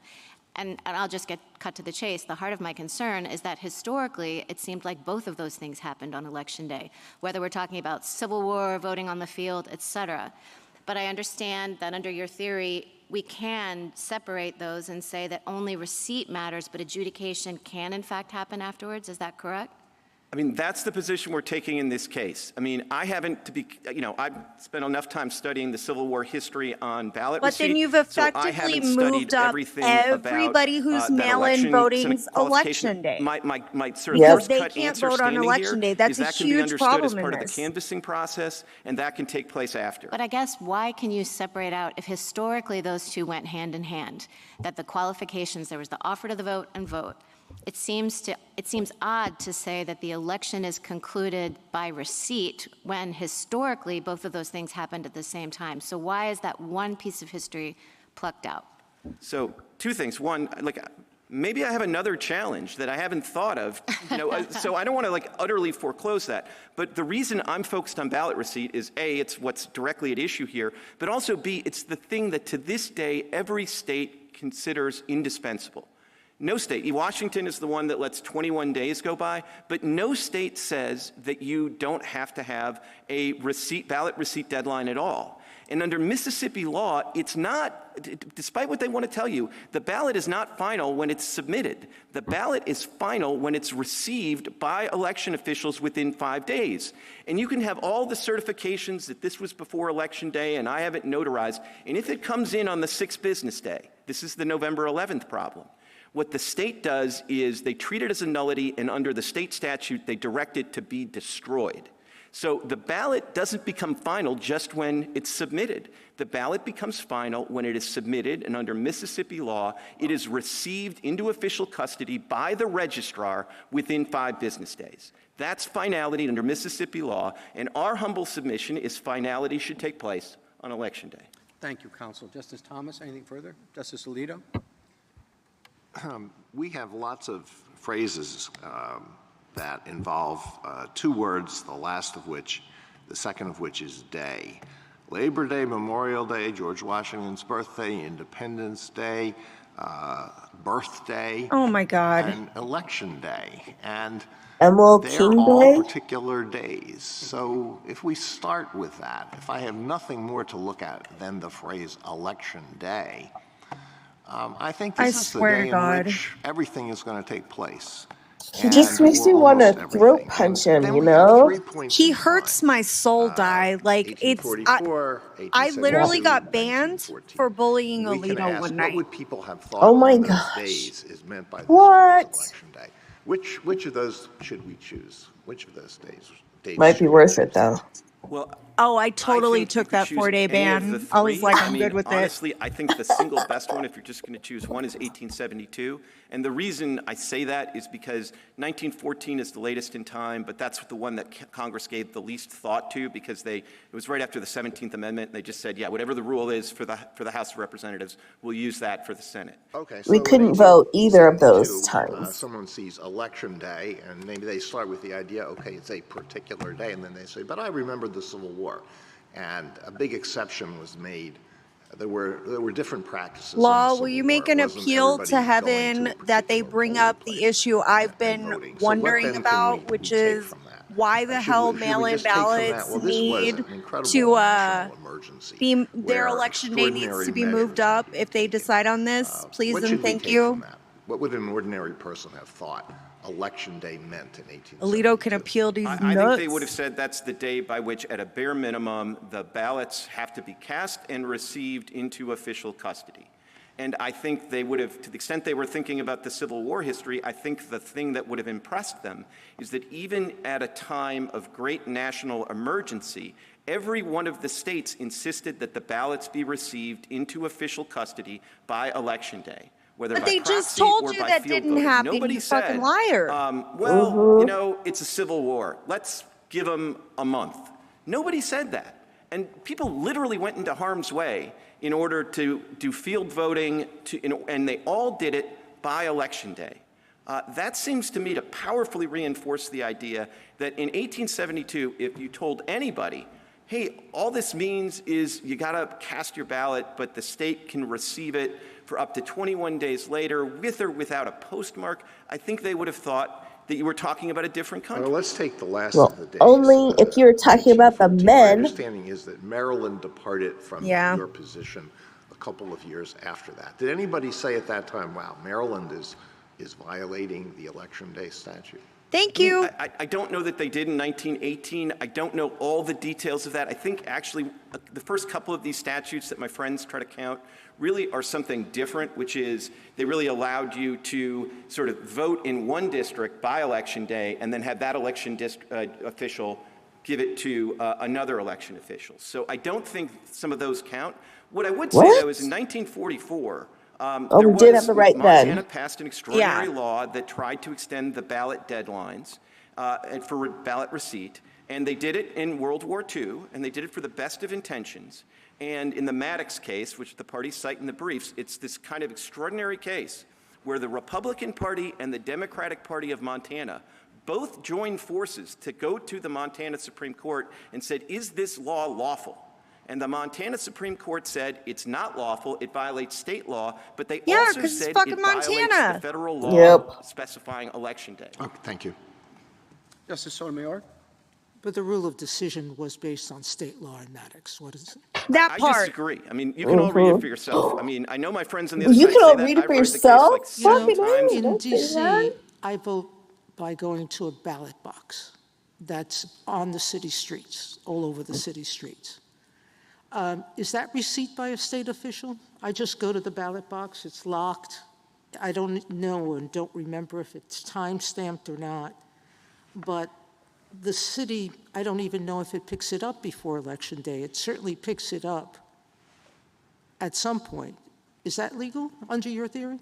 There have been way too many arguments this Why? There's session no with state official solicitor who has generals received it. A ballot box arguing has in received third, it. It's and like official it's state driving me custody, nuts. and I think it's They important to slow remember this shit that down. when ballots come Yep. into official state custody, and this is true under Mississippi law as well, at that point, the state treats it very seriously and establishes a chain of custody. I mean, if you want to look at, in the petition appendix, at Mississippi statutes, the provision So that we're... it's different, it's different for you in kind. Yet we're still not because a talking military about officer whether like Rhode Island and federal Nevada statutes during, preempt the Civil War, the even though state they stuff. were federal officers, not sworn in the state, they were official enough? Is that it? It was official... An empty, a ballot box with no person next to it is official enough? So But the Postal Service is not. The Postal Service is not. I don't know all the details good about what point. Nevada and Rhode Island did. I'm actually not even sure the Nevada statute was ever implicated because Nevada didn't become a state until the Civil War was basically over. But in all events, I think the statute that's issued here is worth reading. If you look at 89A of the petition appendix, I mean, they go to Mississippi once it's in the ballot box. And this is true of the absentee ballots that are received within 5 days. They go into lockdown. The registrar is told to record the number of So then ballots what's in the fucking box at the end problem? of every day. Yep. They are specifically treated essentially as to have a chain of custody to ensure You that arguing if for somebody them now? alleges there was monkey business in this election, they have a clear record of chain of custody that can show, no, there was not. There's nothing like that when you drop it in the mailbox. There's nothing like that when you use FedEx. And I don't know, like, I mean, you know, they say it's illegal to recall your ballot, but the post office allows you to do that. The What the FedEx fuck? allows you to do that, as Justice We Gorsuch talk indicated. about I don't think recall there's of any way ballots the state one would even more know it damn had- time. We're gonna have to take a Lawyer drink telling of us on water behalf of the each state time. how to read their laws. Where are we on an issue that was I'm gonna need forfeited like below and 10 not raised shots to below, get through this. are going to Yep, assume to the contrary now? It was raised below. This was raised in the reply brief in the Court of Appeals. When my friend referred to it not being raised till the reply brief, I assume he was referring to in the Fifth Circuit. But it's in the Fifth Circuit decision, so it's properly before this court. Oh, for fuck's sake. Mr. Clement, I'm wondering what you make of the 2022 amendment, because that pretty clearly suggests that voting can take place not just on a day, but in a period. And what are we to make of the fact that Congress, just a few years ago, said there's a period of voting, and we're fine with that? So to me, the most sort of striking thing, if we're talking about the same statute, the Electoral Count Reform Act, ECRA, or whatever it is, to me the most striking thing is there's one change to the Federal Election Day statute in particular, and it creates a possible exception for force majeure events. And I would view that as the only exception that Congress created when it looked at this. But the exception for force majeure events assumes a baseline of a period of voting. It talks about a state modifying the period of voting for those special events. But the baseline is that the state has a period of voting, which it then modifies for force majeure events. So I think that this is not like some special exception. It's an exception in the statute that assumes that a state is going to have not a day of voting, but very likely a period of voting. So I would think that the period of voting would refer to is the practice of early voting, which we're not taking issue with here. And as I said, that has a distinct I have history. to run and take a potty But I break don't real think they were quick. saying the period Law, of can voting you could just watch last the until chat for a after the sec? election. Because if that's what they had in mind, there would be no reason to create an exception for force majeure events. It'd just be part of the period. And could you tell me, going back to this, we're not taking issue with early voting, how it is that you're not taking issue with early voting? Because every time I sort of try to state what your rule is, it seems to me it's a rule that prevents early voting, because you're basically saying there are two things that have to happen, and they have to happen on Election Day. and it's the voting and, the casting of the vote and the receipt of the vote, and both of those things have to be on Election Day. And just like a normal person says, okay, well, when I early vote, I'm not doing that on that first Tuesday. So I get why an ordinary person would think that, and for what it's worth, like a couple of ordinary people read your Foster against Love decision and thought, whoa, this gets rid of early voting. And they brought challenges in the Ninth Circuit, and they brought challenges in the Sixth Circuit, and all those challenges were rejected. They did it right in the wake of... Let me suggest to you that they were rejected because it just seems inconceivable that on the basis of this kind of evidence, we would reject these practices that are so entrenched in 30 states. But the problem still remains is that your theory would have us reject them. No, I don't think it would. And I mean, it's my theory, so I'll tell you what it is. These things have to be consummated by Election Day. I'm not making that word up. It's not the word I would make up if I were making up words. But it's the word that this court used in Foster against Love. They're also jerks. So that's where the theory comes from? It comes from the word that this court used in Foster? Yes, and that was a word. I mean, don't look so, because a word that we used in Foster is the premise for your being able to separate what Mississippi's law from every early voting law in the world, even though your basic theory should say that the early voting laws are also verboten? No, with respect, I said two things when I first answered this question. The differential history. Set that on fire. And I think it's worth reading Judge Kleinfeld's opinion on this. It's a Kiesling case in the Ninth Circuit, because he goes through this in quite some detail, and he admits there's actually a pretty good argument based on the text and Foster that early voting is problematic.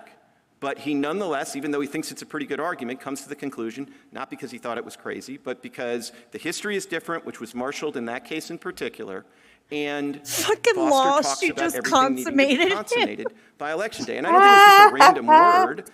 It's trying to explain the unanimous decision in Foster against Love, which says, there was voting and there was receipt of ballots, and the problem was it all happened a month too early. Thank you. As it usually does when you're consummating. On early voting, I just want to see if I've got it right. Never let a woman finish. Both sides agree that there needs to be a final decision by the voter. Gorsuch, or is this Kavanaugh? Receipt by Election Day. Gorsuch, I think. Correct.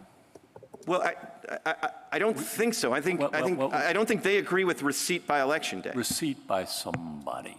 Okay. Yep, that's Gorsuch. There you go. The reason I trip up on that. I know, but just okay. Sorry. This is. I'm just trying to make sure I understand. There needs to be some final decision by the voter and receipt by somebody by Election Day. On that, I think you two agree. I think the I can usually tell him now because he has like a really deep tone to his voice, but sometimes I get the voices mixed up. Your friend on the other side. I try to see which one's got the bigger ego. That can be hard. Of your views, because it seems to me you both agree that the final decision needs to be made by Election Day, which both would. Susan, this is Paul Clement arguing for. So I don't Solicitor disagree General. much. But what And I noticed he didn't say sorry to any of the lady justices. justices. Because he never thinks will. that sort of selection and submission to the somebody is before Election Day is a necessary condition. But it's not sufficient, because Mississippi law cares very much about receipt by the registrar. And if the vote is submitted to the somebody before Election Day, but it's not received by the registrar until the 6th day, it's a nullity. So that's just the subtlety that I wanted to add. No, I appreciate So what's the that, fucking because problem? At least as I read Mississippi law, you're right, that it isn't accepted until an election official marks it accepted. That's its own rule. But it seems to be running away from that here by saying, at least as I'm understanding it, I might be misunderstanding it, but at least as I understand it, because they're saying, no, once it goes into FedEx or to my neighbor or whomever, it's received effectively on Election Day. See, I don't think they've quite gone that far because, they can try to quibble about the sort of receipt rule in the It reg, says it has to be but the statute postmarked itself by election day. absolutely I don't know requires why receipt this is by the confusing. registrar within 5 days. Yeah. And then the statute At itself least goes on to Mississippi's say stuff does. that if it's not received by the registrar within Even 5 the tone days, of his even though it voice was is more submitted, even respectful. though it went to FedEx, it's a nullity, and it must be destroyed. I mean, Mississippi I see this takes shit all the time receipt on deadlines here. so seriously. Oh, They yeah. never If you think that miss they're their receipt different, but deadline, your they ballot are. is destroyed. If we were to rule against you, is there anything that would limit states from allowing receipt by election officials up until the day of the next Congress? The slippery slope problem on the other side, I don't think there's anything that would stop that. And, maybe the next state can figure out a way to have an election without even anybody receiving anything. I don't know. But that seems to me to be a large reason for why election like day that he should mean said if we election were to day rule and election against should you. mean casting and That's restoring making me a official little- custody to stop that slippery slope. On time, and how about means? Do you see any principled way we could draw a line on means and say, okay, common carriers are different than Bob? See, I think it's That's a good tricky, compromise. especially because all of these statutes purport to be time regulations, not manner regulations. And the thing to keep in mind is that under Article 2, the congressional power is limited to time regulations. Manner is left to the states under Article 2's election clause or electors clause. So it's a little different than Article 1, where Electors Congress would clause right in to Article correct the 2? means. And so that's why I think it's either all or nothing I in swear to terms of their God. position, and they have no basis for distinguishing the states that say, like Illinois, that say 14 That was days replaced with by or the without a 12th postmark. Amendment. By anybody? By any. You can't even use that one anymore. Justice Kavanaugh? Can I follow up on General Stewart's who decides argument? I think if you're looking at the text in isolation, day for the election, your first instinct might be in-person voting on that day is what that text literally meant. But of course, you acknowledge early voting, you acknowledge absentee voting are consistent with the statute, and then we have obviously a range of historical practices that deviate from that text if you thought literally it meant in-person voting on that day. And then what General Stewart says is, well, given all that history, you can't read it literally, and I think Professor Morley's amicus brief says this as well. And you have to take account of that historical practice, and really it's up to Congress to fix this if they think there's a policy problem which was going on in the states. I think that's a summary of some of what he's saying. Leave it up to Congress for all these policy concerns. Just want to get your response to how we think about the historical practice in the text and then the who decides. Sure. So on the historical practice, the thing that I think is remarkable is this unbroken historical tradition, at least from 1845 to 1914. There is no example of somebody, of an election with a state having a ballot receipt They deadline literally that's told you other than examples by of the election states day. doing So this. nothing. What they are just you cobbled talking together about? one state at a time to get them starting in 1918, and I think some of those statutes are distinguishable, but it's common ground that there's nothing during the whole time that these statutes are enacted where you don't have ballot receipt by election day. So to me, if we're going to do original public meaning, and I then, agree, Law. yeah, Congress could fix this either way. However you decide this case, you're not going to have the last word. Congress is going to have the last word. But if we're going to take original public meaning seriously, so I think Congress the reason should be Congress hasn't deciding revisited this. is because it doesn't have to. It's already fixed this problem. Now, on So the why Morley are you brief, here? I would take the bitter with the sweet on that, which is what he says is, I don't think the text gets you all the way there. I beg to differ. such I a think the text, prick. original public He meaning really gets you all is. the way there. But what he says should be the tiebreaker is what rule does a better job with dealing with actual or perceived fraud? And one of the things I found striking in that brief is he quotes Senator Atherton from 1844 debate leading to the 1845 statute.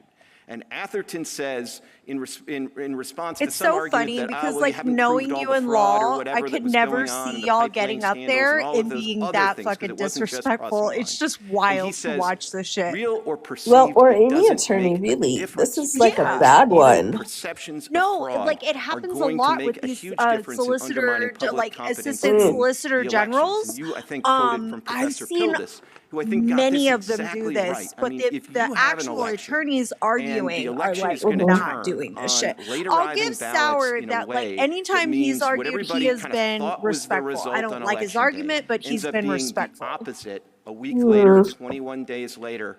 The losers are not going to accept that result. Full stop. They won't.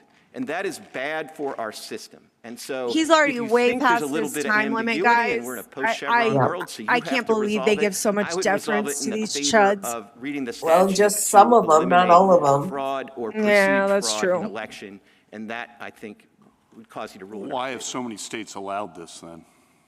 So states have only allowed it relatively Yeah, recently, buddy. as one of your questions, averted to.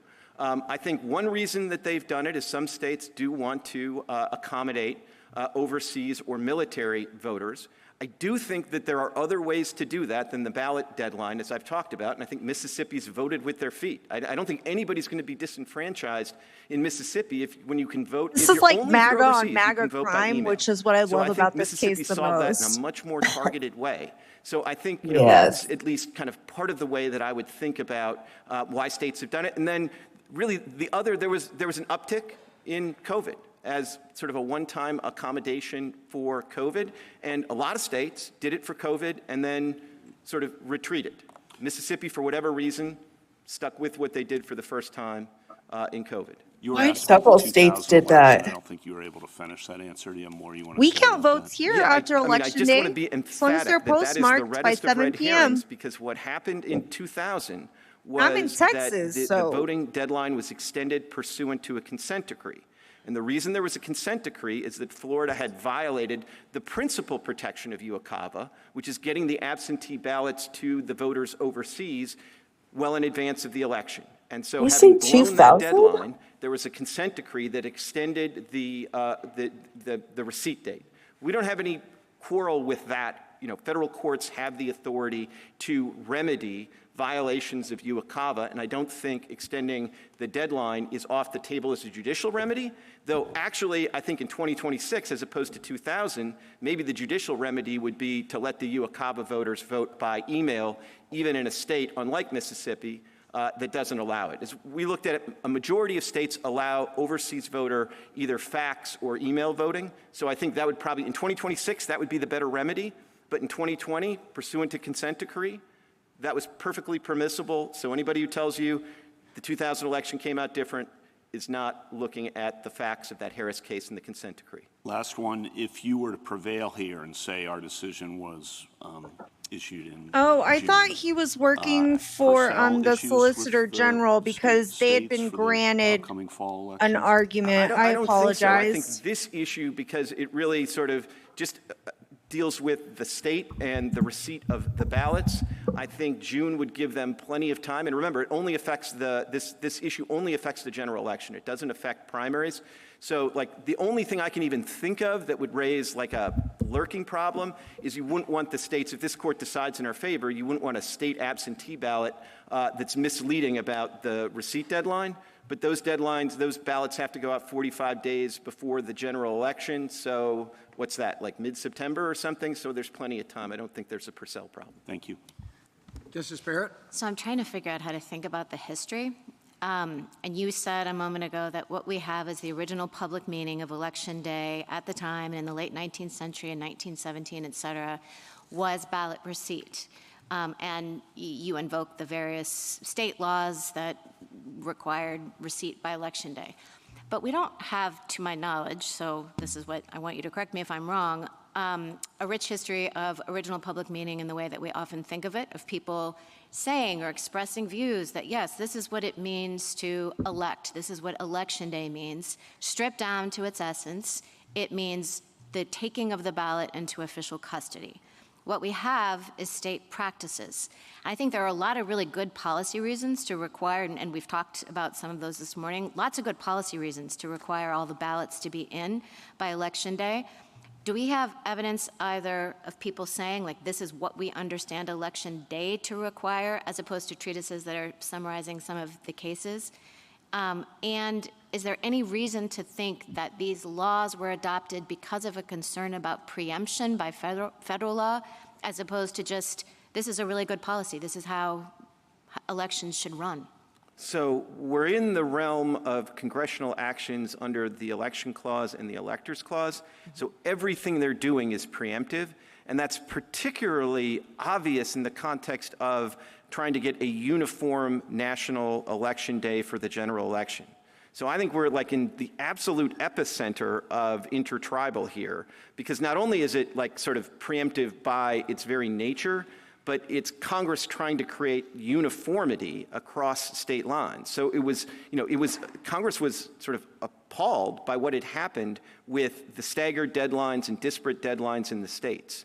So I think the preemption part of that is kind of relatively straightforward. Now on the history, this is where I just think the Civil War practice is so powerful, because my friend says, well, when they were first passed, like the difference between casting and receiving the ballot into official custody hadn't ripened. But the Civil War ripened it. And the one thing if he every says state, ripened Rhode one Island more and Nevada, fucking time, did is they said it has to be in some kind of official custody by election day. And I agree with you, that's striking, but and maybe I wasn't clear before. I agree with you that that's striking, but do we have any reason to think that they did that because they thought, well, it has to happen on election day or by election day, which is a deviation from what the text says, right? But do we have any reason to think that they did it because they thought they had to, as opposed to, this is really good policy, so we should do it this way? No, I think to me, can I connect the dots precisely? No, but they did it because they thought that's what an election means, and that's what an election day means.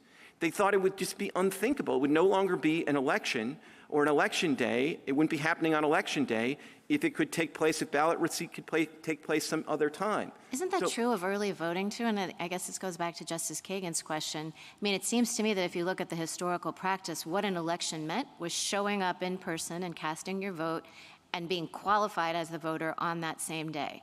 And then there were deviations for war, essentially. But why would absentee voting in a widespread way by civilians or early voting, why is that permissible? Because if we're just going to say that historically it needs to look like it always looked, how come those features fall out? I would say they probably fall out because so nobody Paul Clement, thinks I guess, essential, is apparently arguing for if a state wanted to have early voting but no voting on election day, petitioners maybe that would be on a this hard side. case. But those I think have been understood, and there's a different history for those. Solicitor General Office. The office. state wants to say you can come in and you can mark your ballot escaped. and put it into official custody a week early. Fortunately not.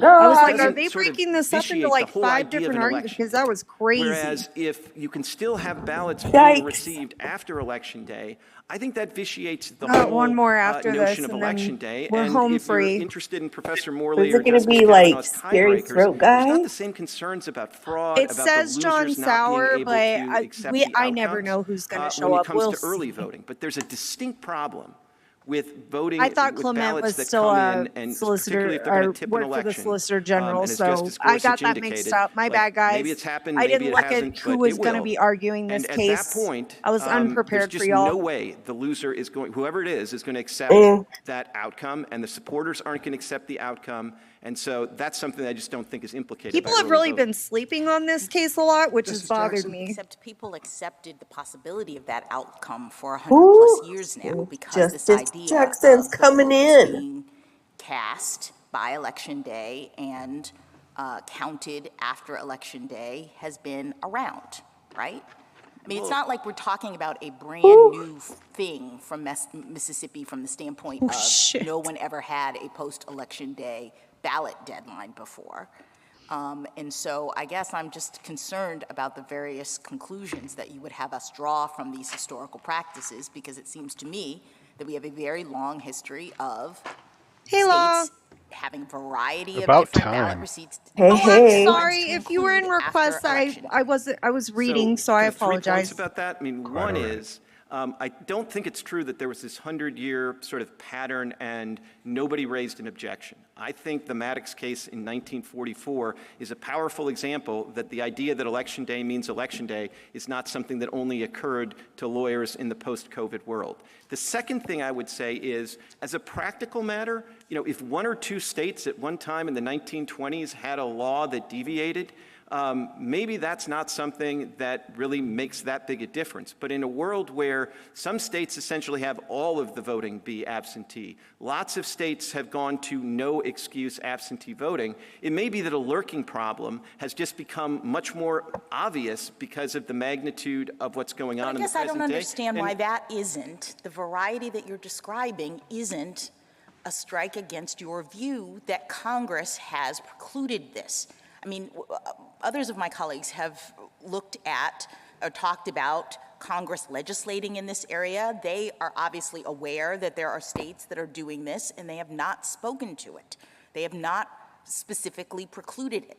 Now, you say that maybe that's because they assumed that Election Day in the federal statutes that we're examining from 100 years ago does the work, but Congress is today You said that all in one breath. election-related statute that would specifically prohibit this, which means that Congress probably didn't understand its existing legislation to do this. I mean, I haven't studied the current legislation. I think it probably does quite a bit Oh my more than this and gosh. probably affects other elections, like primary elections. I don't know for sure, though. I haven't studied But it. it does address this. It addresses, God. it specifically addresses, and we're talking about the Make Elections Great Again Act, specifically addresses the idea of preempting state post-election day ballot deadlines. And so if that's true, then it seems like as though Congress doesn't believe that its current legislation has done this. It's pending legislation, though. It shouldn't have much weight. Decide this case. So Really? It probably can legislate against that veil of ignorance. Right. The one way or worry other. is that you want this court to decide the case rather than have Congress do it. No, and Just and to that's- know, I and can those things pause think if are anybody important. needs me to. Just let However me know. this court decides this case, Congress has the power to revisit it. That's, I think, common ground among the parties. The second thing that's common ground among the parties is that the federal election day statutes preempt something. And so the only question is, what do they preempt? Do they just preempt casting ballots and giving it to the mail service, as my friend suggests, which, as Justice Gorsuch elucidated, leads to a huge slippery slope problem? Elucidated? Or does it require both submitting and receipt into official custody? And how do you Everybody agrees it preempts something. How do you respond to the notion that when we look, as the Society for Rule of Law Institute suggests that we do, at historical practices with respect to electors, and specifically Congress in 1787 adopting a resolution establishing that, quote, the day fixed for the election of the president, end quote, that's the day on which the electors will vote and transmit their votes, and that the president of the Senate would receive their votes at a later date. So this concept of casting one's vote versus the receipt of the vote was very early on distinguished. Yeah, but I And actually just think to that add example in, works in our favor because all those what's going votes on were there is just there are then, essentially just two making sure you know separate that. sort of elections, if you will, or processes that are being adjudicated or overseen by different sovereigns.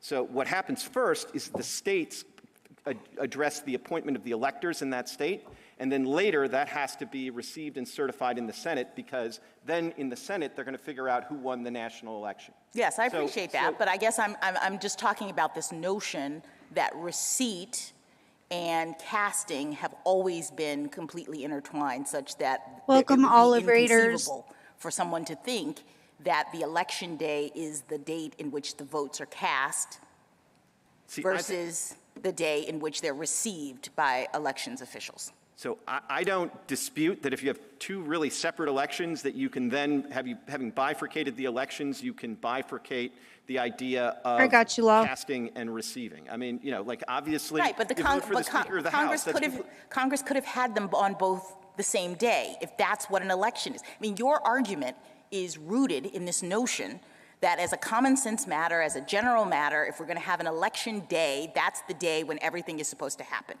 And this demonstrates that whether you call it two elections or not, the casting of the votes can happen temporally, separately from the receiving of the votes for the purpose of saying who won the election.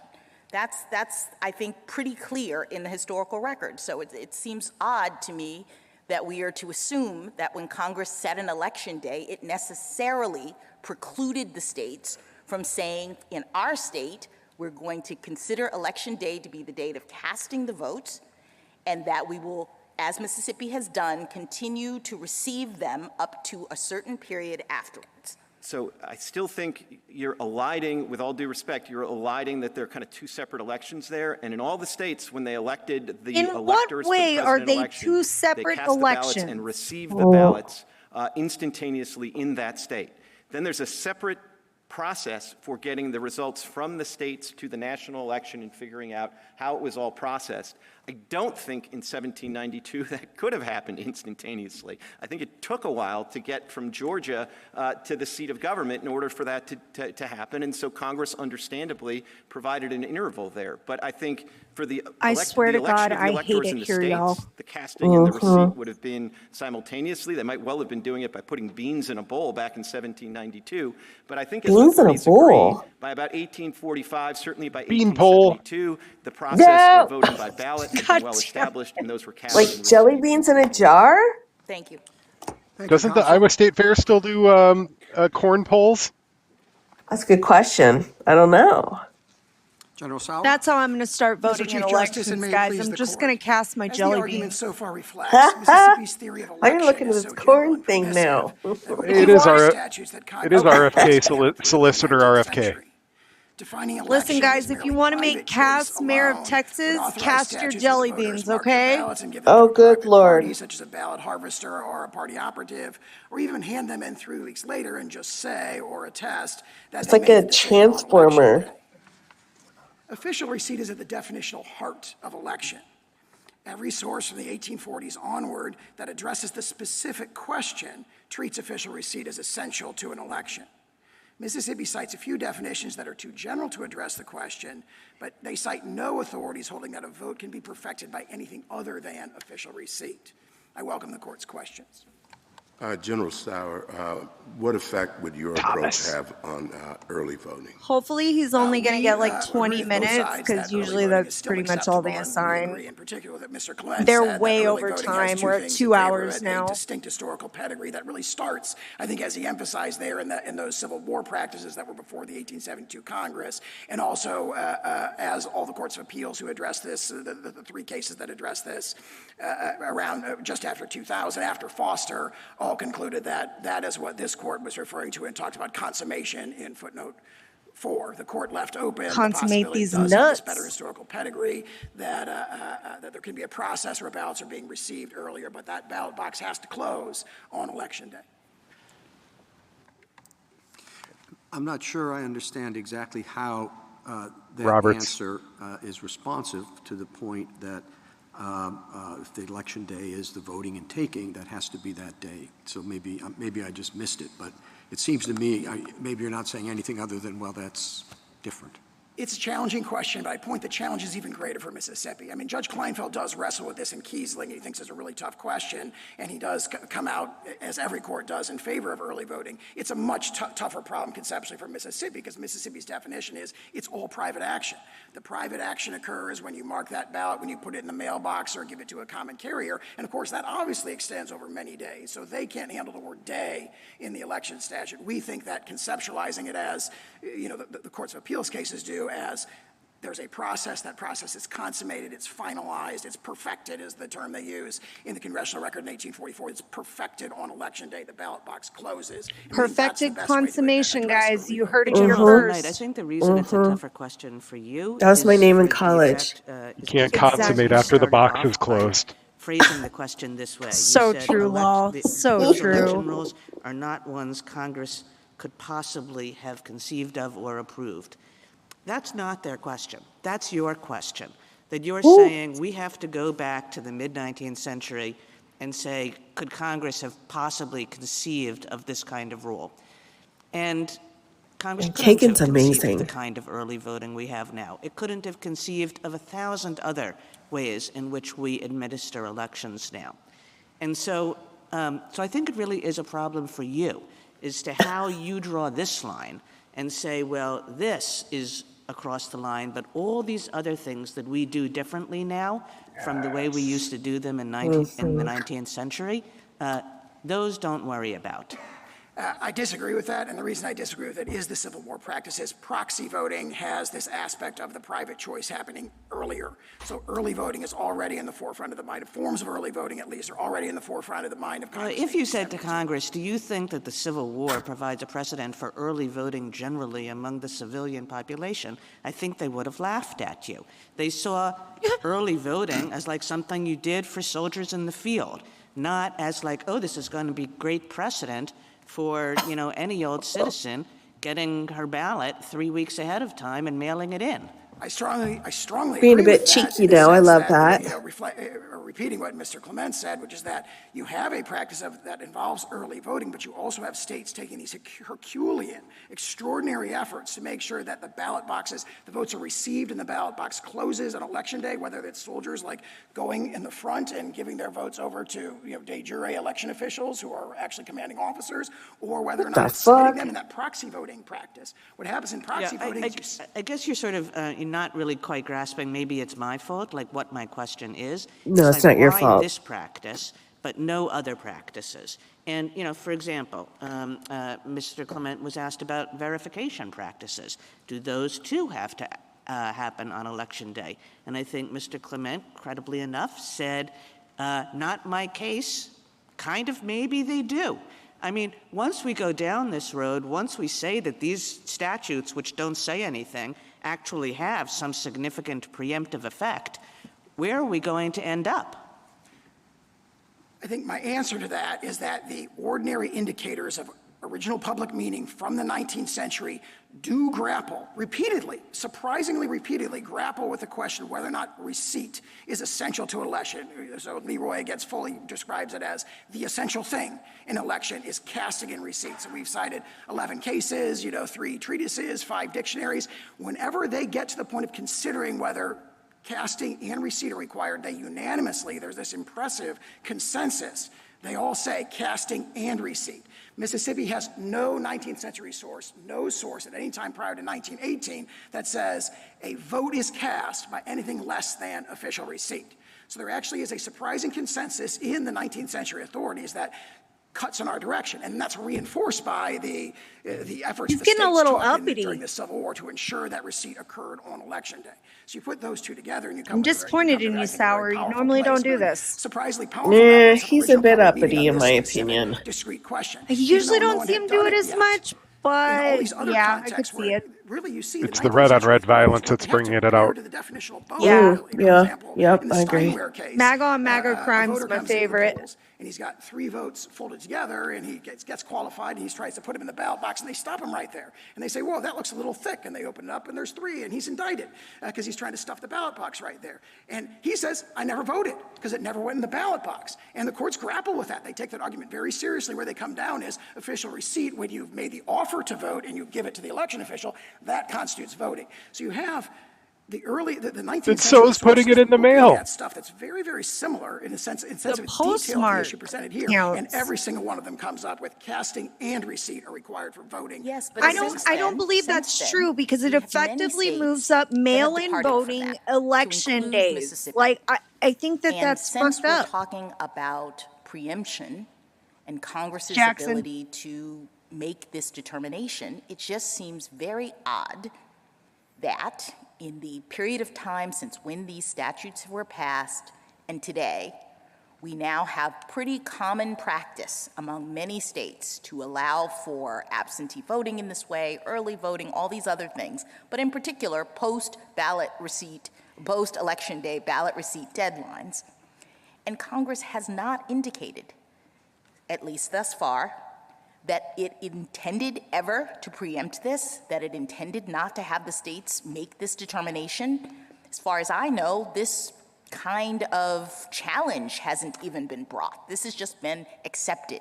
So how is it that we focus in, home in, right in the 19th century, and that's the relevant practice that you want us to consider, and not the more recent practices? The practices of everybody understanding what Election Day means to include this kind of thing.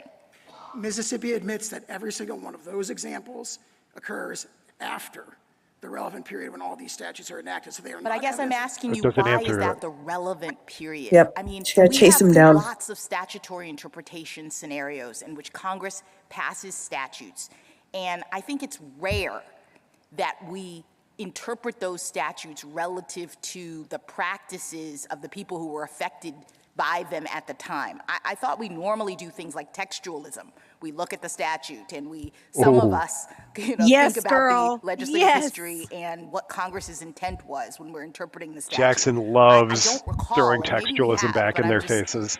Curious about this I really would heavy too. reliance on the 19th century understanding of Even the though word I am more election day, textualist especially than when we anything, have but I a would more too. recent Hell understanding yeah. that has been implemented, and Congress hasn't said anything about it. I Well, would say the 19th century evidence of meaning is the best evidence of the original public meaning of the statutes at the time they were adopted, 1845. And you're saying Tess, that can you pause it governs. for a second? We have to interpret Yeah, election one sec, I day, got you. Give me just a second. notwithstanding that Congress may have wanted. What up?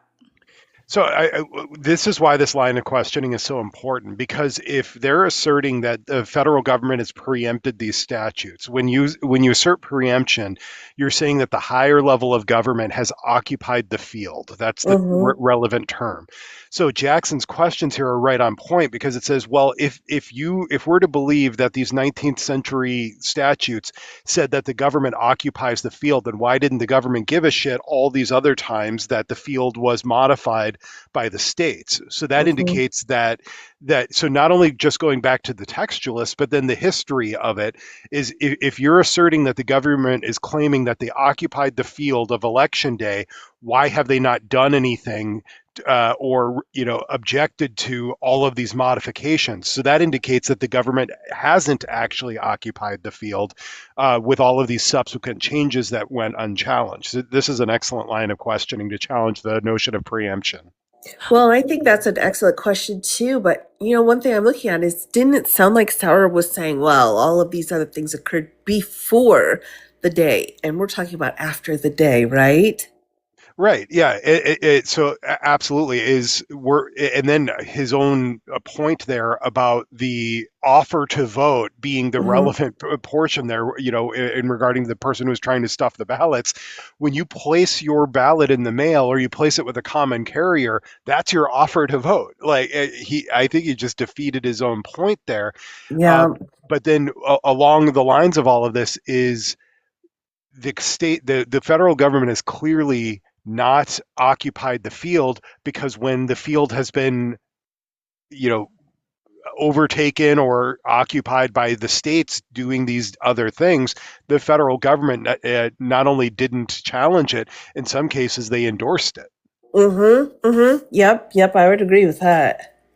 Well, and it was something I had brought up at the beginning. I talked about why this hasn't been a problem now, right? This has been 100-year-ish period of time that we've had this, and we've been doing this, and I always go back to that. And you're absolutely right, Law. In regard to preemption, that makes sense, because what was the issue now? And I would say I did read all those statutes, and I didn't see anything specific about the ballot needing to be in by election day. Are y'all good if I start this back, or? Yep, go ahead. Okay. Sure. Payne Treatise, and I think we refer to this in the very next sentence in our brief. The Payne Treatise says the traditional rule is it's got to actually be deposited. But then it notes later in the 19th century, some authority says, well, if they challenge your qualifications and they were wrong, as long as they received it. Either way, it's official. Receipt is what matters. The state has it in its custody. And of course, now you're changing the definition. Well, we've said receipt. Receipt is the word that we've used. We've used that consistently. And that Payne Treatise points out that either way, whether it's got to actually be in the ballot box or official receipt is essential to an election. And so do all three of the treatises, all five of the legal dictionaries, including the one you referred to. Justice Kagan, Justice Gorsuch, Justice Kavanaugh, Justice Barrett, Justice Jackson. Thank you, counsel. Thank you. Rebuttal. Rebuttal, Mr. Stewart. Yeah. Thank you, Mr. Chief Justice. I'd like to do my best to make 3 points. First, there was a concession by Mr. Clement that I was surprised about because it seemed to be different from what he said in his brief. He said he'd have no objection to doing what the U.S. Solicitor General proposes on UACABA.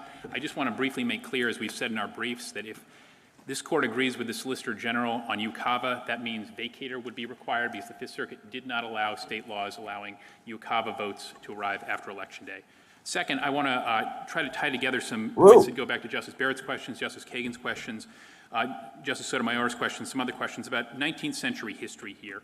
My friend, Mr. Clement, emphasized, the Solicitor General did as well, hey, you know, those show that you needed ballot receipt. I think the key point to recognize there is that ballot receipt was not possible in the 19th century without somebody showing up in person and undergoing an on-the-spot qualifications check. If you need ballot receipt, you need those other things as well, and that's quite critical to the plain meaning in this case. I think the better view is that, hey, when people were holding elections in person at the time, naturally they were going to be receiving ballots on Election Day. That doesn't mean that that was required or baked into an election any more than in-person voting or on-the-spot qualification checks by fellow voters is baked into an election.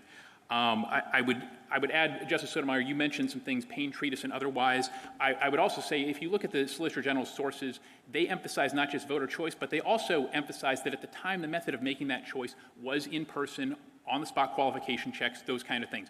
Those are not things you really see quoted or cited in the Solicitor General's brief, but they bear out what we've said about Mr. Clement's 19th century election codes. I'd say that also this history explains the Civil War receipt of absentee ballots. Mr. Clement alluded to the idea that states went to Herculean efforts to receive ballots on Election Day. That's not what they went to Herculean efforts to do. They went to Herculean efforts to hold elections effectively in person because that is the method of voting that was a banger line. That's why field voting was so dominant. And the other thing that states were trying to do at the time was to adhere to actual or perceived in-person, in-district voting requirements. So that's what they were doing. They were holding elections where people would cast ballots in person, which was the common standard way. And when that's happening, yes, naturally, ballots are going to be received by Election Day. That did not make it a ripe issue or a settled issue. It did not decouple ballot receipt from ballot casting, but it did not foreclose that either. Last thing, I just want to refer to your neighbor again, Justice Gorsuch. I want to be clear. We have not made the argument for the neighbor to be allowed to cast ballots, but I will say that I would emphasize my friends do allow the neighbor to cast your ballot. The neighbor just needs to be designated, I think, as Mr. Clement put it, cloaked with government authority. It's quite something for a neighbor, a party boss, some bad actor to be able to become a ballot receiver just because they're cloaked with state authority. If that's allowed, then I don't see why the historically recognized for 100 years method of casting a ballot through the mail would not be equally legitimate, especially when the federal government itself is perfectly fine with that method, and Congress has been fine with that method for United States tax returns, which carry huge civil and criminal consequence, also are very critical on deadlines.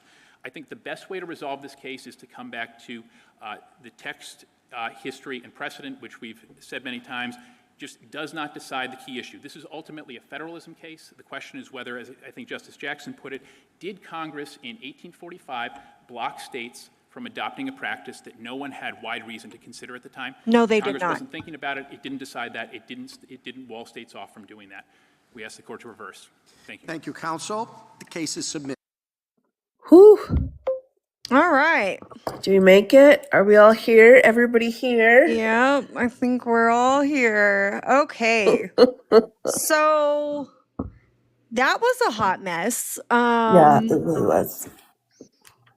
Yeah, I would say that the attorney arguing, his arguments were not great. And I don't know how this case is going to go. I'm going to be so real that I don't have a feel for it. But I would say that I found Barrett to be very critical of Mississippi. I'm thinking, and then it's going to be Alito and Thomas for Scherzies. Everybody else I'm a little bit out on. So that's where I'm at right now. I couldn't get a pulse on Kavanaugh, but I think there's at least five challenging the Trump administration's position. Yeah, normally I'd be with you. I just felt like, okay, so Gorsuch kind of went both ways on this one, but it was encouraging to me that he specifically said to Clement, he was like, so if we rule against you, XYZ. And I felt a little bit encouraged by that. So Gorsuch, probably Sotomayor, Kagan, Jackson, and then Barrett.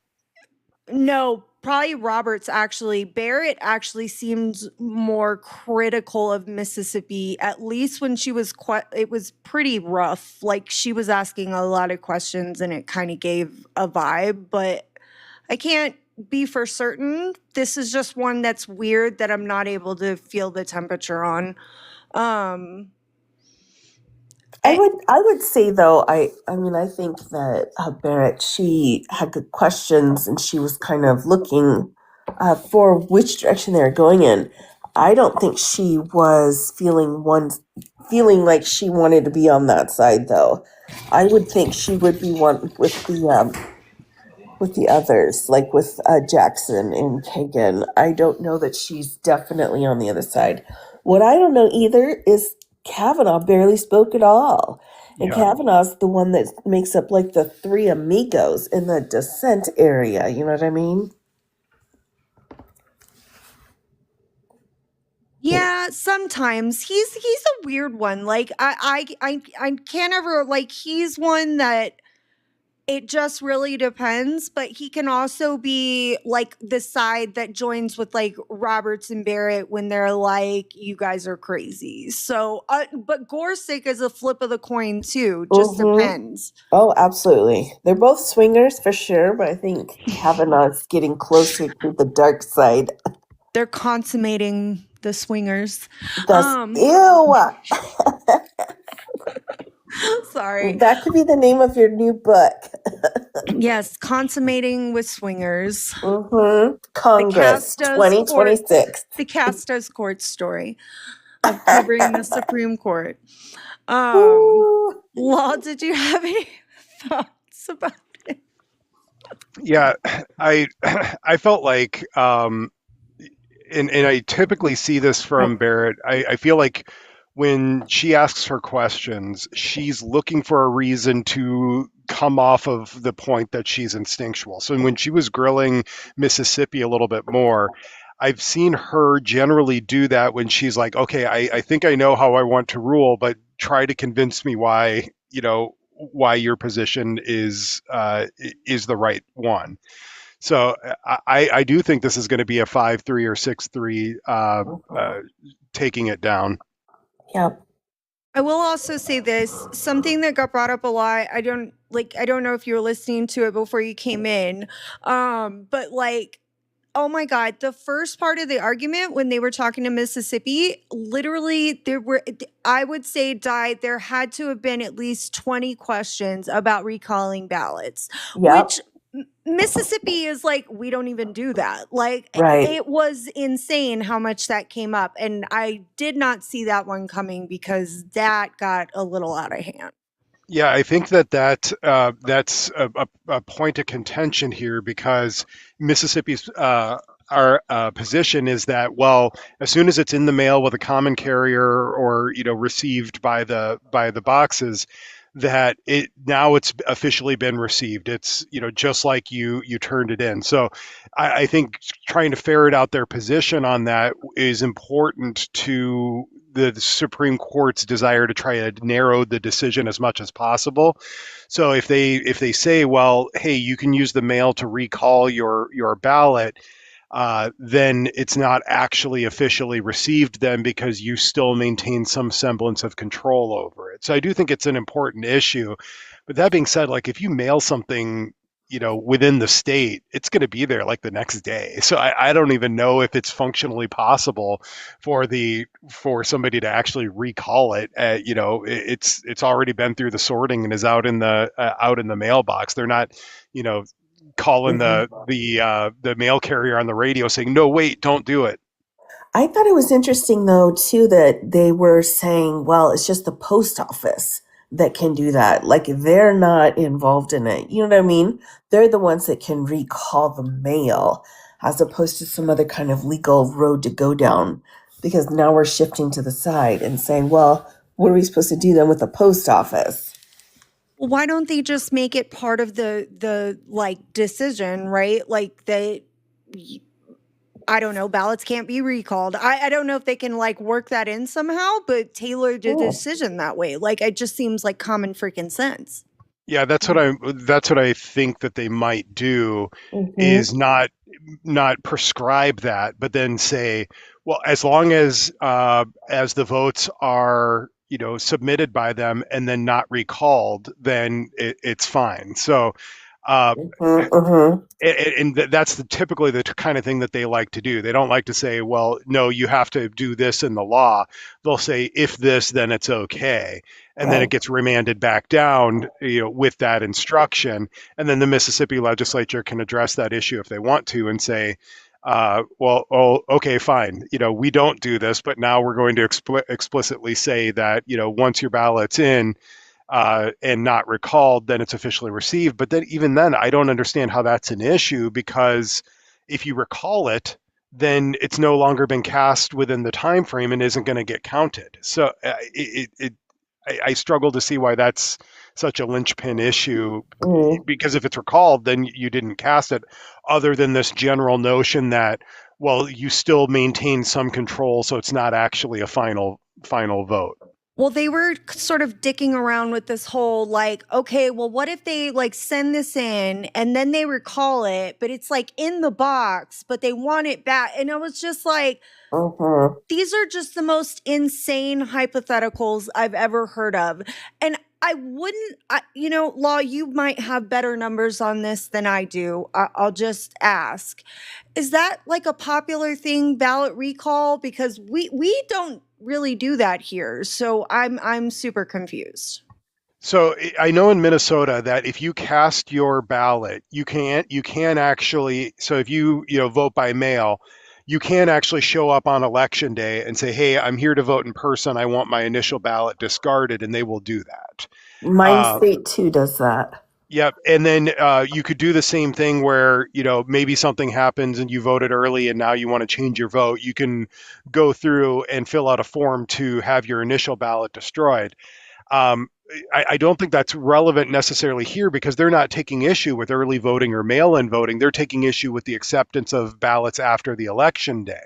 So once your ballot's in the mail and it's received maybe 2 days after election day, your window to recall it's already gone, because if you go back and say I want to recall it, maybe they'll say okay, that's fine, but now you don't get a vote. I don't see why that would be such a linchpin issue. Well, the implications seem to be that like some sort of like fraudulent voting could be going on, right? But if you cast 2 different ballots, that's what the like election integrity is in there for, to catch you doing things like this. Like I didn't get the whole trajectory of the argument, and it was so much wasted time, and they still did not ask them the one question I feel is fundamental here. If election day is the second Tuesday in November? Okay, so if that's election day, why would a mail-in voter have to have their election day moved up by either a day, 2 days, 3 days, just depending on whatever state you live in? My state's huge. It may take 2 or 3 days for it to get to like Austin or wherever it's going. So like, that's what I don't get, is like, essentially, if you do this, you're telling all mail-in voters that their election day has to be moved up, which also seems wild to me. Because election day is the second Tuesday in November. Well, and it flies in the face of just 1L contract law, right? When is acceptance completed, right? Mailbox rule. Exactly. Ooh, literally the mailbox. Yeah, as soon as you put it in the mailbox, if you accept an offer, you put it in the mailbox and put that little flag up, your offer is now accepted. And even if you later on the next day mail back something that says, oh, you know what, I retract my offer, it doesn't matter, even if they receive the retraction first, because you accepted it when you put it in the mailbox. It just flies in the face of just the fundamental rule, basic rule of law. Yes. Interesting. I didn't think about it that way, but that is true. And I think you've told me that before. I didn't think about that, but yeah, once you stick it in the mail, that's the issue. I honestly, the kind of like craziness that this has gotten to is wild because again, to Jackson's point, I can't see why this is a big deal now. Like we've been doing this for 100 years. Why is it just coming up? I thought she made a solid point about the legislation, being there now that, it has to be in by such and such day. I thought that was kind of solid because it does maybe indicate that they don't think that that is what previous statutes said, but Well, I think that that's also instructive that Congress doesn't currently believe that it already occupies the field. Because if you already preempt it under existing law, then you don't make new laws to try to assert more dominance over it. It'd be like trying to buy a house that you already own. It doesn't make any sense, because if you're saying I already own the house, then I don't need to go and purchase it again. So if they're saying, I thought, the actual text of the legislation, I don't think is particularly appropriate, because that text isn't finalized. It hasn't been passed or codified into law. But the fact that Congress is actually still legislating in that area as if preemption didn't exist is instructive that even Congress doesn't believe that the federal statute currently preempts it. Right, right. That's one thing I've seen over and over again as a trend in this administration. I know we're talking about Mississippi, but if you look overall, it is exactly that situation where the rules, the laws are already there. They're just trying to layer something else on top of it that sounds really bad and freaks everybody out. That drives me crazy. Like, just even the voter registration laws, right? There's a ton of those. But then they're coming in and they're like, oh, well, what about the SAVE Act? And it's the SAVE Act. What are we doing? It's freaking everybody out, even though the rules are already there. Yeah, it just capitalizes on people's ignorance for political gain. Yes, it's a literal solution in search of a problem. That's all it is. Oh, yes. That's right. Well, the reason why they're pushing at it so hard is because 80% of the public just is like, oh, sure, yeah, show your ID to vote. Who cares? But they don't actually understand the implications of the actual text of the law itself. So you see this. You see this with hot button issues all the time, where laws that functionally make no difference get a lot of public support because it taps into their emotional leanings or their pre-existing biases, rather than provide any substantive change in the law. Well, and I think that's like sort of the overarching issue, right? Is like people look at stuff like this and they're like, oh, well, of course ballots should be in by election day, but they don't think about like, okay, we have military members abroad, right? Like that they mail in their vote, and like maybe they need it to be there a few days later. They don't look at like basic common sense shit, and then they come in and they're like, oh, we definitely should have ID to vote. Okay, well, what if you're not able to get registered to vote now because of the certain things that they put in place? It always sounds common sense until you actually get into what is in it, and then they're like, oh, that doesn't sound as good as I thought it did. Yeah, the real world application. Like, what if you say, tap into their military biases and say, okay, do you think military members' votes should count? Yes. Okay, what if the plane carrying their ballots goes down over the ocean and now they have to recast their ballots? Do you think that their votes should still count? Well, yes. Okay, cool. Then you're against this law that's being pushed by the administration. Yeah, it gets super frustrating because it feels like talking to a brick wall at this point. But I would say that this administration has, hi Walla, I would say that this administration has certainly capitalized on ignorance. I say it a lot and I'll continue to say it: simple shit for simple fucks. Like, Democrats have to work on messaging in the worst way, like, just you run on something easy that people understand. Like, they don't get the gray area. They're going to have to start sticking to like below 6th grade reading level type shit. And I love people, but it's also true that more than 50% of America reads at below 6th grade level. So we are where we are. Yeah, and that's kind of, as my nonpartisan brain is, I think that what the Republicans have effectively done is tapped into the things that their base cares about in some of the worst ways possible. Their own inherent biases. But then I feel like what I see a lot of Democrats do is tell people what they should care about. And that's always very difficult to do. You're always going to be behind the 8 ball when you're trying to spend time and effort convincing people to care about something that they don't already care about, versus tapping into the already inherent alignings that they already have and want to believe. Well, I've said this a lot, and it comes down to like a lot of times we see like emotionally centered debates on here. And here's the thing, like, and I want to be so clear that I wish they did, but this isn't the way reality works. You're never gonna make a connection with anybody other on the other side if you start by appealing to emotion. Just a hot news flash. People who didn't give a fuck about human rights before aren't going to start giving a fuck about them now. But maybe if you can start tapping into their logic, where they are, disproving their ideas, or like actually tapping into the things that they care about and saying, nah, maybe like, have you seen this? Can you look at it this way? Then you can make a connection and start appealing to that emotion. But that's just something I've seen and I always warn people about. But yeah, sorry, Di, I probably cut you off earlier. Were you going to say something?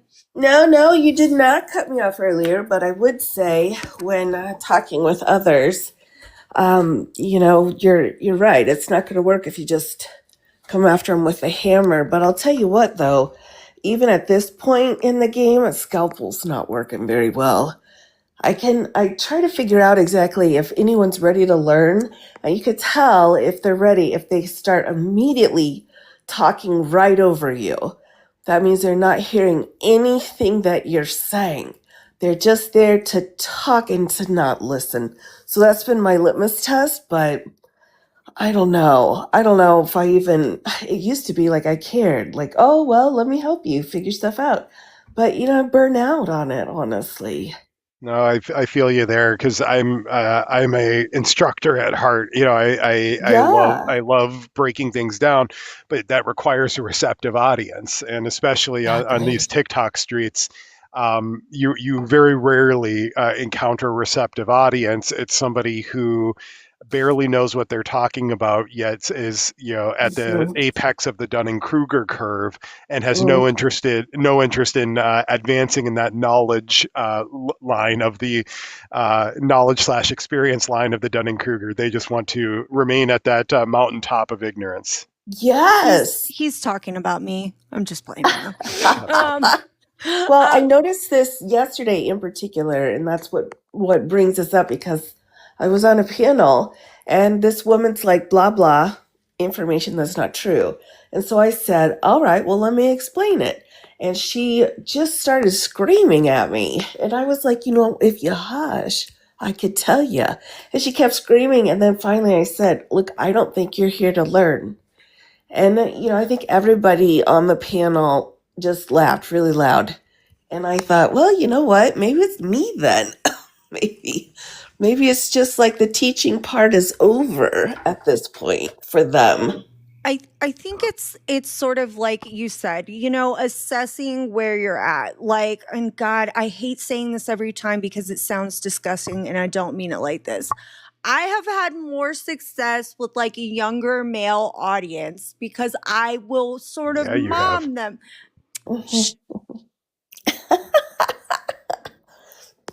Sorry, guys. I will mom them, right? Like I start talking to them and we're discussing like sort of some of the logic in their stuff. And I'm like, well, do you think that's like really a good thing? I kind of go down that road with them. They're a little bit more pliable, though, to be so very honest. Like they're more willing to hear this, but you get into like these like old MAGA women and men, they're already in their like 40s and 50s, and like there's just no convincing them sometimes. I mean, yes, sometimes you will have a thing, but you have to kind of be able to assess, like y'all said, who's willing to have a conversation. Like if they're not willing to, like I go on RJ's live a lot and I'll debate a lot of people on there. Most of the people coming up there do not want to learn anything. They do not want to have a conversation. So I'll go up there to have a little bit of a punching bag, because sometimes we got to get our frustrations out. But yeah. So, Law, did you hear that she said 40 and 50-year-olds are really, really the old I'm ones? 39. I was shitting on myself too. I did hear that. No, but you get the 60, 70-year-old MAGAs up there that think somehow because they have more wrinkles on their balls, they have more wrinkles in their brain. I enjoy pointing that out to them.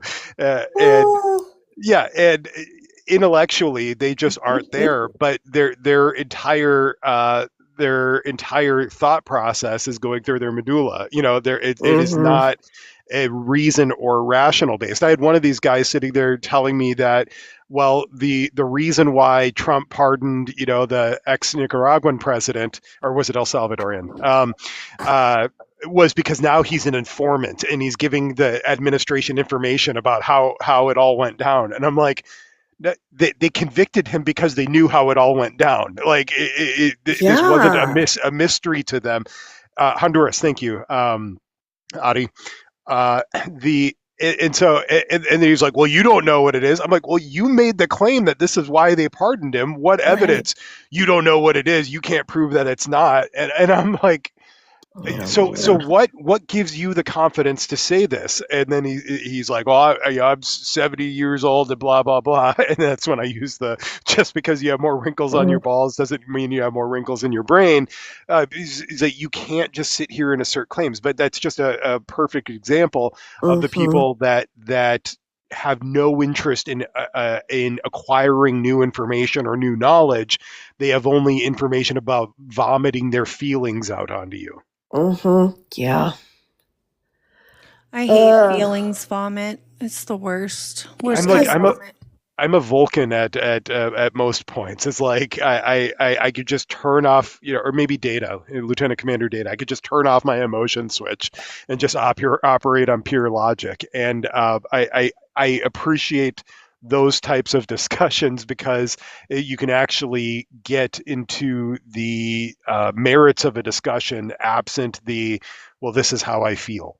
No, wait a minute. Did you just make 2 Star Trek references? I did.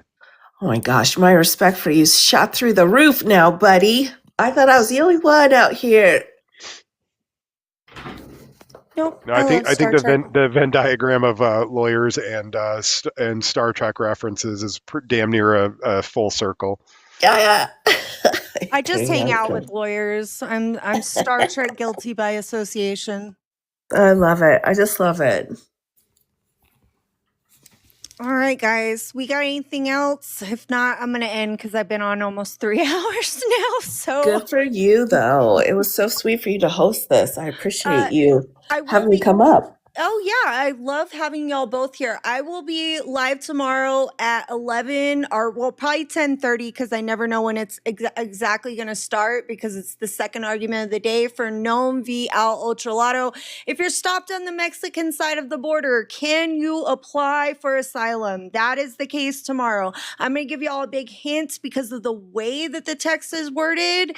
The answer is probably...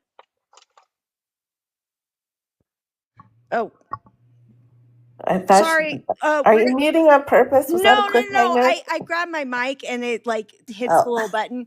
Anyway, so if you're stopped, because of the text, it's probably going to be a no, but we're going to watch it anyway. We'll go through it. We'll see where they're at. And, I've been wrong before, so could be this time. The text is challenging there, but I think the question is going to be if the U.S. government is the one that's preventing you from completing the necessary task in order to claim asylum, are they then responsible for obstructing that claim? Yeah. No, I agree. Very interesting case. Interesting. Yeah. So I'm gonna have to read up those briefs. Well, come live with me tomorrow and we'll talk about it. And then next week, we've got, I'm not even going to do this, but anyway, the 1st of April, we're going to be listening to Trumpy Birthright. Barbara. I'm scared. For birthright citationship, Attorney Dye and Law are both invited to that one. I'm They already scared. know.